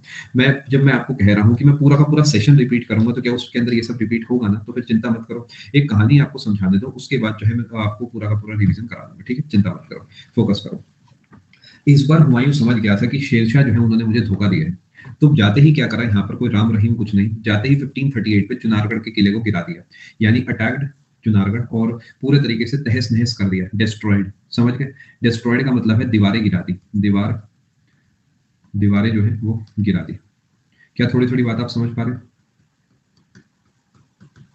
चुनारगढ़ किले की दीवारें जो है गिरा दी। अब हुआ क्या, जब ये अंदर गए, 1538 में हुमायूं ने चुनारगढ़ किले की दीवारें गिरा दी। अब समझ गए भैया, मैं आज गया हूँ, काम नहीं बना, कुछ दिन के बाद फिर गया हूँ, तो मैंने उसकी दीवारें गिरा दी, ठीक है। अब मैंने सोचा अंदर मिलेगा शेरशाह, मैंने आवाज लगाई, हाँ भाई शेरशाह वेयर आर यू, तो वहां पे जाके देखा तो था ही नहीं, वो ऑलरेडी वहां से भाग गया था, यानी शेर एस्केप्ड, वहां से भाग गया। अब हुमायूं ने कहा यार ये क्या बात हुई यार, इतनी दूर है, ऐसे ही बताओ। और हुमायूं ने कहा कि यार क्या करा जाए, वापसी चला जाए। तो उसने कहा अरे देखो वहां पर कुछ खाने का रखा है, चीटोस वगैरह रखे थे वहां पे। तो हुमायूं ने क्या करा, देखा तो वहां पर बहुत सारी वाइन अल्कोहल रखा हुआ था, और उसने देखा कि इसका मतलब यहाँ पे तो है बहुत सही दावत हो रही होगी। तो इसने कहा क्यों ना यहाँ पे जो है पार्टी करी जाए थोड़ी सी। तो हुमायूं ने यहाँ पर कहा कि अब जब आ ही गए हैं यहाँ तक, थोड़ा सा विश्राम कर लेते हैं। तो हुमायूं ने यहाँ पर क्या करा, दावत करी।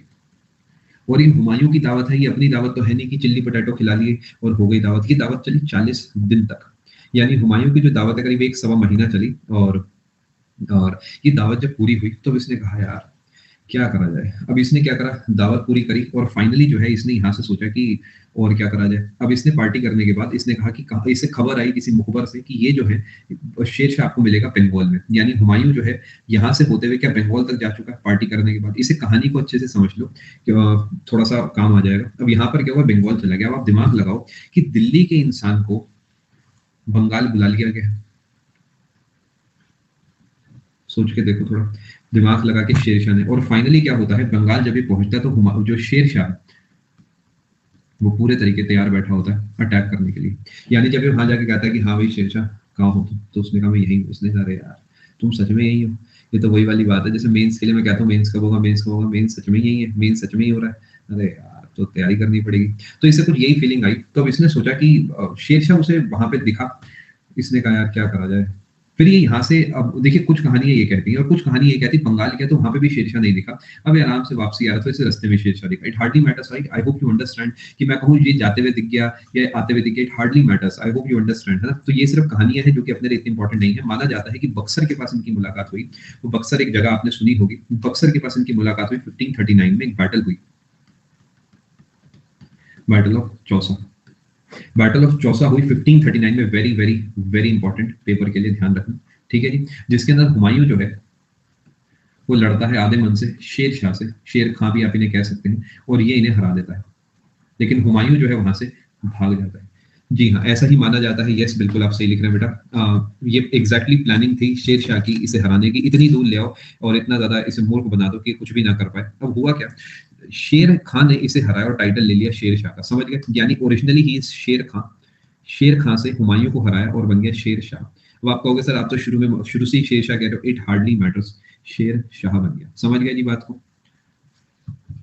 पक्की बात, शेर खां से वो शेर शाह बन गया। अब हुआ क्या, Sher Khan defeated but could not kill Humayun, कि वो तो मारना चाहता था बट हुमायूं भाग गया वहां से। और वहीं से एक नदी बह रही थी, गंगा नदी, उसमें वो कूद जाता है घोड़े के समेत, समझ गए? यानी मान लो कि घोड़े के समेत वो कूद गया। आपको शायद याद होगा जिस तरीके भल्लाल देव तीर चलाता है, शायद आपको याद होगा। और उसमें क्या होता है कि वो पानी के अंदर गिर जाती है लेकिन बाहुबली जो है बच जाता है। तो कुछ वैसा आप इमेजिन कर सकते हो कि उस पर हत्या करने की कोशिश करी लेकिन वो मरा नहीं, कुछ हो नहीं पाया। और माना जाता है कि जब वो पानी में कूदा तो आगे जाके एक नाव में एक आदमी जा रहा था जिसने उसकी जान बचा ली, समझ गए? अब आप कहोगे घोड़े का क्या हुआ, ये रास्ता उसके साथ चला गया। मेरे लिए हुमायूं इंपॉर्टेंट है, घोड़े से आप जाके पूछ लेना कि घोड़े का क्या हुआ। यानी घोड़ा तो अपना कहीं चला गया और हुमायूं की जो जान है वो बचा ली किसने, एक आदमी ने। इस तरीके आप कुछ कह सकते हैं, जब पोप ने चला रहा था और इसने उसकी जान बचा ली। यहाँ पर हुमायूं जो है पड़ा हुआ, इस तरीके इमेजिन आप कर सकते हो। किसी को कोई दिक्कत तो नहीं? अब माना जाता है कि इसका जो नाम है निजाम हुआ करता था कोई। तो इस निजाम को क्या होता है, हुमायूं सम्मानित करने के लिए जब वापसी दिल्ली आता है तो इस निजाम को बनाता है एक दिन का बादशाह।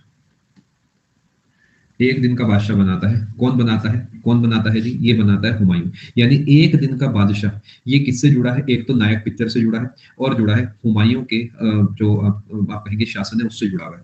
यानी एक दिन का बादशाह बना निजाम बाय हुमायूं। समझ गए जी क्या कहानी है? अब माना जाता है कि नाम ऐसा कहीं जिक्र नहीं है यश इनका। अब माना जाता है कि इनके याद में, इनके सम्मान में हुमायूं इशूड लेदर कॉइन्स। जैसे अपन लोग नहीं करते, सिक्के चलवा देते हैं, वो सिक्के बाजार में अधिकतर आपको दिखेंगे नहीं, किसी की याद में हम सिक्का चलवा देते हैं सम्मान देने के लिए। तो ऐसे इन्होंने क्या करा, इनकी याद में सिक्के चलवा दिए कि हाँ भाई इन्होंने मेरा सम्मान करा है, मेरी जिंदगी बचाई है। क्या यहाँ तक आप समझ गए?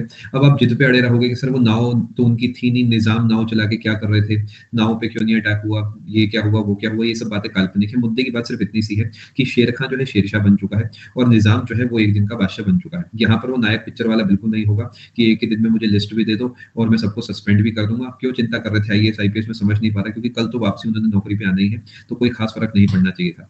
बट क्या कर सकते हैं, पिक्चर बनाई गई है। और हैरानी की बात यह है कि बाद में जब उनकी जो अनिल कपूर की पूरी सरकार आती है तो बाकी मंत्री कौन थे? क्योंकि बाकी मंत्री तो खुद ही जो है वो खुद ही जो है सब करप्ट थे, शायद आपको याद होगा। खैर मूवी के अंदर नहीं जाएंगे, वो बस राज को राज रहने देते हैं। ठीक है जी, निजाम के नाम पे सिक्के चलवाए गए थे जी हाँ। यहाँ तक आप बात समझ चुके हैं। थोड़ी सी कहानी को और आगे लेके चलेंगे। इस इंसान को सिक्के चलवाने का समय था, इस इंसान के पास इतना समय नहीं था कि अपनी तैयारी कर लेता अगले युद्ध की, क्योंकि अगला युद्ध भी होने वाला था 1540 में। ये इधर सिक्के चलवा रहा है, दूसरों को बादशाह बना रहा है, उधर वो इंसान इंतजार कर रहा है कि आओ कभी हवेली पे तुम पे अगला आक्रमण करा जाए। यानी 1540 में दूसरा आक्रमण होता है जो कि है बैटल ऑफ बिलग्राम। इस बैटल ऑफ बिलग्राम को ही हम एक और नाम से जानते हैं, वो है बैटल ऑफ कन्नौज। तो आपको कोई देख कहे कि कन्नौज का युद्ध कौन सा है या बिलग्राम का युद्ध कौन सा, तो आप कहना एक ही बात है, कोई फर्क नहीं है। फाइनली इसमें शेर खां जो है या शेर शाह जो है defeated Humayun and ended Mughal rule. And सब बताऊंगा बेटा, ये अलग से बताऊंगा हैप्पी, क्योंकि शेरशाह भी पढ़ाऊंगा ना, तो शुरुआत करूं। Started Suri dynasty. क्या इस बात को आप समझ पाए? जी हाँ बिल्कुल रिची, दोनों बातें एक ही हैं। समझ गए जी? किसी को कोई डाउट? चलो, शेरशाह डिफीटेड हुमायूं। और अब क्या हुमायूं का जीवन खराब हो चुका है? यानी वही वाली बात है, पप्पा ने एटीएम दिया था और एटीएम के पैसे खर्च हो चुके हैं। यानी अभी 15 साल पहले एक डायनेस्टी बनी थी और 1530 महीने मिली थी, 10 साल में वो सब खराब हो चुका है, सब कुछ बुरे तरीके छिन चुका है। मैं उम्मीद करूँ बात समझ पा रहे हैं। लेकिन क्या अभी भी हुमायूं मरा है? हुमायूं अभी भी नहीं मरा है। देखिए आपको मैं कुछ चीजें बताना चाहता हूँ। इसी वजह से आपने देखा होगा पुराने जमाने में जो शासक हुआ करते थे वो हाथों हाथ मार दिया करते थे। अब वो अच्छा था गलत था, सही था गलत था, वो एक अलग बात है। बट हाथों हाथ निपटा देना जनरली देखा जाए, अगर आप बैटल पॉइंट ऑफ व्यू से देखो, बेस्ट रहता है, बिकॉज स्कोप खत्म हो जाता है। अब यहाँ पर क्या वो हुमायूं मरा नहीं, और इसी वजह से हुमायूं भी वापसी करेगा कुछ समय के बाद। अब अगले पेज पे चलते हैं। यहाँ तक अगर आप बात समझ चुके हैं तो थोड़ी सी कहानी आपको और सुनाऊंगा। दोनों में हराया था, 1539 में भी हराया था संस्कृति, 1540 में भी हराया था। पिछली स्लाइड आप नोट करें, फिर हम आगे चलते हैं। फटाफट नोट करें, हम आगे चलते हैं। अब यहाँ पर क्या होता है, कुछ बढ़िया कहानी मैं आपको समझाने वाला हूँ। जीवन पूरे तरीके खराब सा हो चुका, मजा खराब हो गया जीवन का। अब बात कर, देखिए ब्रदर्स के बारे में हम गौरव इसलिए नहीं पढ़ते बिकॉज वो ब्रदर्स जो है वो आप आई होप यू अंडरस्टैंड, हम इंडियन हिस्ट्री पढ़ते हैं तो इसकी वजह से हम ब्रदर्स के बारे में नहीं पढ़ते। चलो जी अब आते हैं इधर। अब हुमायूं का दिमाग खराब हो चुका है, समझ ही नहीं आ रहा क्या करूं। लेकिन इसने कुछ, क्योंकि अच्छा इंसान था, कुछ लोगों से दोस्ती तो रखी होगी इसने अपनी। तो यहाँ पर ये क्या करता है, इस सबसे पहला काम क्या करता है, क्योंकि अभी तबाह हो चुका है, तो ये सबसे पहले शादी करेगा। यानी इसने 1541 में जो है मैरिज करी, मैरिड हमीदा बानो बेगम। इसने शादी कर ली। अब मैं उम्मीद करूं यहाँ तक आप बात समझ पाए हैं। क्या लॉजिक है, बस ऐसे ही है, क्या कर सकते हैं। 15 अभी तो एक और ऐसी लॉजिक आपको सुनने को मिलेगा जब मुमताज महल की मृत्यु होगी। वो जो बच्चे पहले पढ़ चुके हैं वो इस बात को समझेंगे। अभी जो आप, अगर आप नए हैं तो अभी आप कुछ समय के बाद समझेंगे उसे। 1541 में हमीदा बानो बेगम जो है, इनसे इनकी शादी हो जाती है। ध्यान से बात को समझना। अब इनके एक मित्र हुआ करते थे जो कि अमरकोट नाम की जगह के थे। अमरकोट हिज फ्रेंड, ऐसे लिखता हूँ। अब ये सब जगह से भगा दिए गए हैं। Humayun went to Amarkot. अंग्रेजी अपने आप देख लेना, टू आएगा या क्या आएगा। अमरकोट राजा वीर साल हुमायूं के मित्र थे। राजा वीर साल ने हुमायूं को शरण दी। समझ गए इस बात को?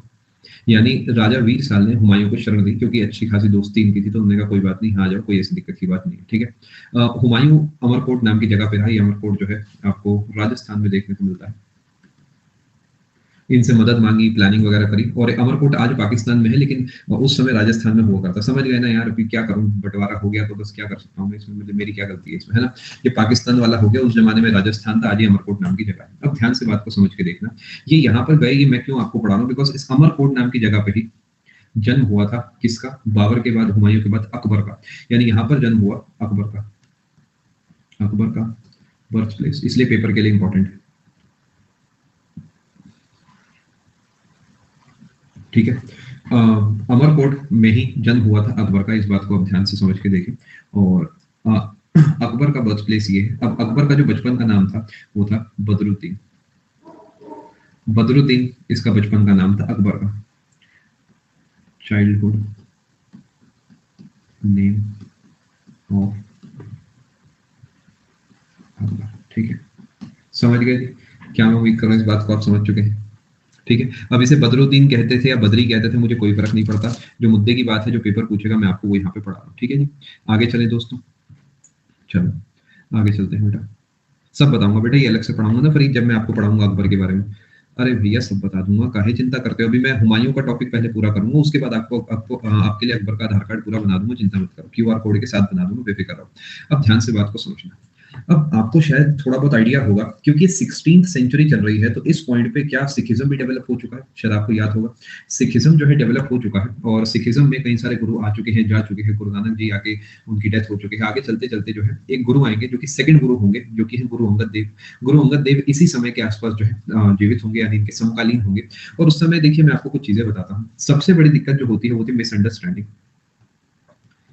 दो, ये आपको नोट नहीं करना है, अभी जो लिख रहा हूँ इसे सिर्फ सुनना है। अधिकतर चीजें मिसअंडरस्टैंडिंग के चक्कर में खराब होती है। आप अपनी रिश्तेदारी को देखें, अधिकतर रिश्तेदारी जो हमारी है वो इसी चक्कर में खराब है। अरे उसने तो हमें नहीं बताया, 1100 का लिफाफा दे दिया, 500 का कह के हो गई खराब, है ना, ऐसे ही चलता है। अरे बताओ, हमारी तो बात खराब करा दी, अरे उसने हमें भाजी का डिब्बा नहीं दिया, काम खराब हो गया। इसी तरीके बहुत सारी, अरे तुम्हें पता है उसने, उसके लड़के ने तो तुम्हें पता है उसने तो एसएससी क्लियर कर लिया, उसने तो हमें नहीं बताया। जब पूछो कहेंगे कि अरे हमें क्या पता, हमारा बेटा किसकी तैयारी कर रहा है, ऐसा थोड़ी होता है। यानी मुद्दे की बात यह है कि जो मिसअंडरस्टैंडिंग है ये बहुत चीजों को खराब करती है। एक ये और एक सोन पापड़ी, ये दो चीजें ऐसी हैं जो काफी चीजों को खराब कर सकती है। अब यहाँ पर मिसअंडरस्टैंडिंग एक होगी जो कि मुगलों और सिखों के बीच में होगी, वो मैं आपको आगे चल के पढ़ाऊंगा, जब मैं आपको जहांगीर की कहानी पढ़ाऊंगा। अभी के लिए जो मैं आपको समझाना चाह रहा हूँ ये है कि सिखिज्म और इस्लाम धर्म बहुत अच्छे से साथ साथ चल रहा है। क्या इस बात को आप समझ पाए? यानी रिश्तेदारी जो है अभी तक, यानी आपस में जो जान पहचान है, बहुत बढ़िया से चल रही है। मैं उम्मीद कर रहा हूँ बात समझ पाए। चलो ध्यान से समझना। यानी हुमायूं जो है वो काफी अच्छे से मानते थे किसे, गुरु अंगद देव को। अंगद देव, ठीक है जी। हुमायूं गुरु अंगद देव जी से मिलने गए। गुरु अंगद देव कौन है आपको आगे चल के पढ़ाऊंगा, ठीक है।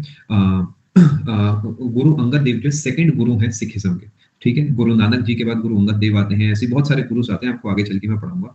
अब गुरु अंगद देव जी ने ब्लेस करा और कहा कि जो हो गया सो हो गया। अब आप कोशिश करो, फिर से एसएससी का फॉर्म भरो, और भले पिछले साल नॉर्मलाइजेशन ने तुम्हारी किस्मत खराब करी थी, बट इस बार क्या है कि तुम दोबारा से फॉर्म भरो, और इस बार राहुल सर की क्लासेस लगाना। और उससे क्या हुआ कि इनमें फिर से हिम्मत आएगी, चलो जो हो गया सो हो गया, मैं फिर से कोशिश जो है करता हूँ। इसने फिर से फॉर्म भरा, और फाइनली इसने सबसे पहला काम क्या करा, इस बार इसने राहुल सर की तरीके जो है क्लासेस ली, और इसने अपना इलाका वापसी पाने के लिए सबसे पहले क्या करा, 1545 में किल्ड हिज ब्रदर कामरान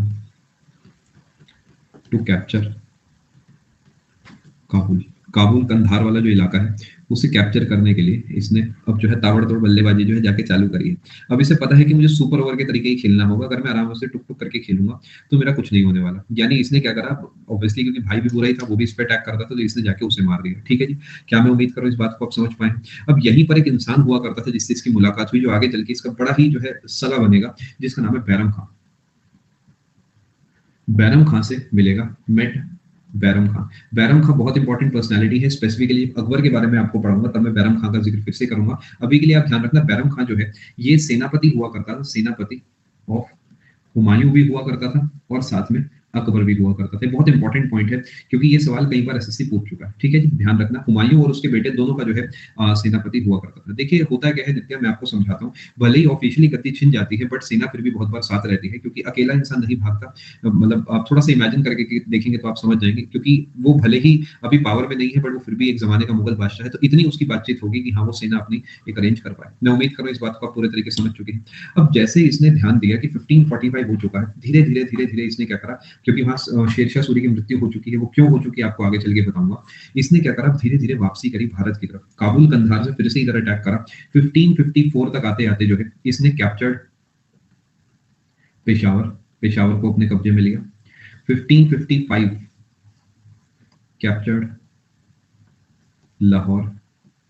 समझ गए जी। उसके बाद अगले पेज पे चलता हूँ। लाहौर मींस अमृतसर पंजाब, फटाफट इसे नोट करो। अब देखो अगर इसे पता होता कि इसकी मृत्यु होने वाली है तो कितना नुकसान हो जाता। नहीं इसे लगता है यार मैं तो मरने ही वाला हूँ, तो क्या करूंगा लड़के, जाके जाप कर लेता हूँ। लेकिन सही है अभी इसे नहीं पता, जिससे कि कम से कम मुगल साम्राज्य के अपनी गद्दी पर वापसी वहां बैठेगा, उसके बाद मरेगा। ठीक है जी, ये आपने नोट कर लिया। फिर एक बैटल होती है, वो है 1555 की बैटल, जिसमें हुमायूं जो है डिफीटेड नसीब खां। बेटा शेरशाह जी के बारे में अलग से पढ़ाऊंगा, संस्कृति आप बिल्कुल बेफिक्र रहो। ठीक है, आप लोग जो जो आपके डाउट्स है कॉपी में लिखते चलो, एंड अगर आपको लगे पूरा कोर्स होने के बाद भी ये चीजें मैंने नहीं पढ़ी आप मुझे बताना, मैं पढ़ाऊंगा, चिंता भी कर दो। हुमायूं डिफीटेड नसीब खां और तातर खां, ये जो है एक बैटल हुई, जिस बैटल का नाम है बैटल ऑफ मच्छीवाड़ा। मच्छीवाड़ा का युद्ध है, जिसमें ये धीरे धीरे समझ गए ना, उधर से वापसी आते जा रहा है। जी हाँ, प्लेस का नाम है, वापसी आता जा रहा है। सरहंद पहुंच चुका है। सरहंद अगर आपको नहीं पता, अगर आप हरियाणा पंजाब के हैं तो आपने सुनी होगी सरहंद एक जगह पड़ती है, सरहंद के नाल हो सकता है आपने सुना हो। लुधियाना इमेजिन कर लो या अंबाला इमेजिन कर लो, अंबाला से 2-3 घंटे दूर है सरहंद। अभी के लिए आप बस इतना समझ लो। ठीक है जी। और यहाँ पर सरहंद जब ये पहुंच चुका है तो ये दिल्ली के बहुत ज्यादा करीब है, सरहंद इतना दूर नहीं है दिल्ली से जितना हमें लगता है। ठीक है, अब फाइनली 1555 में एक और बैटल होती है जिसका नाम है बैटल ऑफ सरहंद। सरहिंद भी बोल सकते हैं, सरहंद जनरली हल्की पंजाबी में हरियाणवी में सरहंद बोला जाता है इसे, बाकी जो चाहे आप बोल सकते हैं। ठीक है, बैटल ऑफ सरहंद होती है जिसमें हुमायूं जो है डिफीटेड।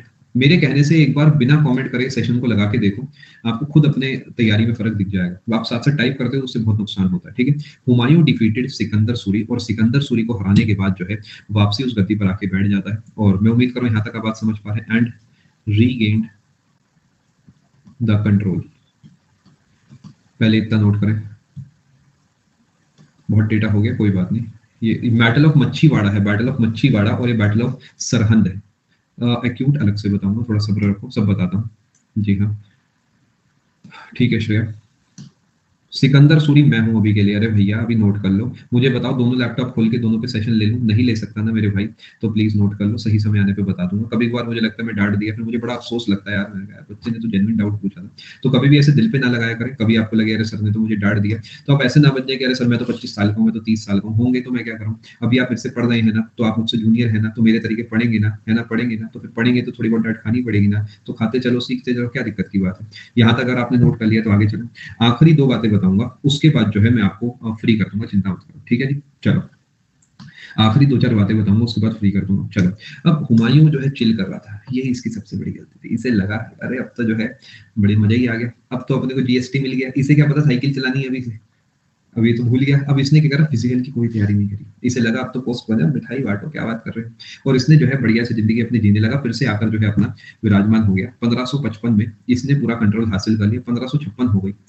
अब ये क्या कर रहा था, अब यहाँ पर अलग अलग कई सारी थ्योरीज हैं। कोई कहता है कि इसकी किस्मत इतनी अच्छी नहीं थी, और माना जाता है अपनी लाइब्रेरी से नीचे आ रहा था, इसलिए तो मैं लाइब्रेरी नहीं जाता था। लाइब्रेरी से जब आ रहा था तो उसकी सीढ़ियों से गिर के मर जाता है। कुछ कहते हैं नहीं ये तो जो है छत पर गया था, छत पर गया था और जो है छत से गिर के मर जाता है। ठीक है, यहाँ लिख देता हूँ मैं, रूफ से गिर के मर गया। अब अलग अलग थ्योरीज है, बस ये है कि गिर कर मरा था, गिर कर मरा, मर गया, सही मर गया, सही लगा सुनने में, मर गया। ठीक है, गिरकर मर गया, मरकर मर गया नहीं, गिरकर मर गया। यानी कोई कहता है लाइब्रेरी की सीढ़ियों से गिर के मरा, कोई कहता है कि छत से गिर के मरा, अपने को कोई फर्क नहीं पड़ता है, राज उसके साथ चला गया, बट ये गिर के मर गया। लाइब्रेरी का नाम ऐसा कुछ नहीं है, लाइब्रेरी है बस। ठीक है जी, क्या मैं उम्मीद करूं यहाँ तक आप बात समझ पाए। अब होता क्या है, ध्यान से बात को समझना। तो हुमायूं का टॉम्ब कहाँ पर होगा, हुमायूं का टॉम्ब आपके हिसाब से होगा ये तो ऑब्वियस है, दिल्ली में एसएससी कम से कम 5 से 6 बार ये सवाल पूछ चुका है। ठीक है जी। मैं उम्मीद कर रहा हूँ यहाँ तक आप सारी बात समझ चुके हैं। कहानी को आज यहीं पे रोकते हैं। कुछ चीजें और हैं जो हुमायूं के बारे में आपको आने वाले समय में बताऊंगा। वो आज इसलिए नहीं कल बता रहा हूँ, जैसे 3 पन्ना वाली बात है या फिर बायोग्राफी वाली बात है, जिससे कल वो एक जो लिंक है अकबर के साथ वो मैं आसानी से बना पाऊँ। ठीक है जी। सबसे पहले यहाँ पर आपका सेशन कंक्लूड होता है। 3 से 4 दिन के बाद हमारी क्लास हुई है। आई होप अभी भी आपकी इंटेंसिटी जो है पूरे तरीके बढ़िया होगी, आप चीजों को अच्छे से सीख पा रहे होंगे। बेटा ये आने वाले समय में बताऊंगा हुमायूं का मकबरा किसने बताया। ठीक है, 2 घंटे हो गए देखिए पढ़ते हुए आपको। आने के लिए आप सभी का बहुत बहुत धन्यवाद। ख्याल रखें अपना, अच्छे से तैयारी करें। Thank you so much, God bless, take care, good bye. जो जाना चाहे जा सकता है। अब मैं सिर्फ डाउट्स लूंगा, सिर्फ डाउट्स लूंगा। ठीक है जी। चलो सबसे पहले 1 से 3 अपनी हो चुकी है, 4 से 6 क्लास है, 6:30 भी क्लास है। रात को 9 बजे से 12 बजे तक या फिर 10 बजे से 12 बजे क्लास होगी, जो मैं अभी ऐड करा दूंगा। 4 वाली क्लास में अपडेट देता हूँ कौन सी क्लास ऐड होगी। ठीक है जी। इसके अलावा कल सुबह 10 बजे से भी आपकी क्लासेस होंगी, 10 से 10:30 पौने 11 के आसपास, वो भी रीजनिंग की क्लास होगी। ठीक है जी। रीजनिंग की होंगी क्लासेस। ठीक है, आज बेटा रिपीट नहीं करा था, थोड़ा सेशन ऊपर हो गया काफी। ठीक है, तो सेशन जो है अभी के लिए मैं यहीं पे कंक्लूड करता हूँ। ठीक है जी। आने के लिए आप सभी का बहुत बहुत धन्यवाद। ख्याल रखें अपना। अब मैं कुछ डाउट्स देख लेता हूँ। बहुत बहुत शुक्रिया आप सभी का आने के लिए।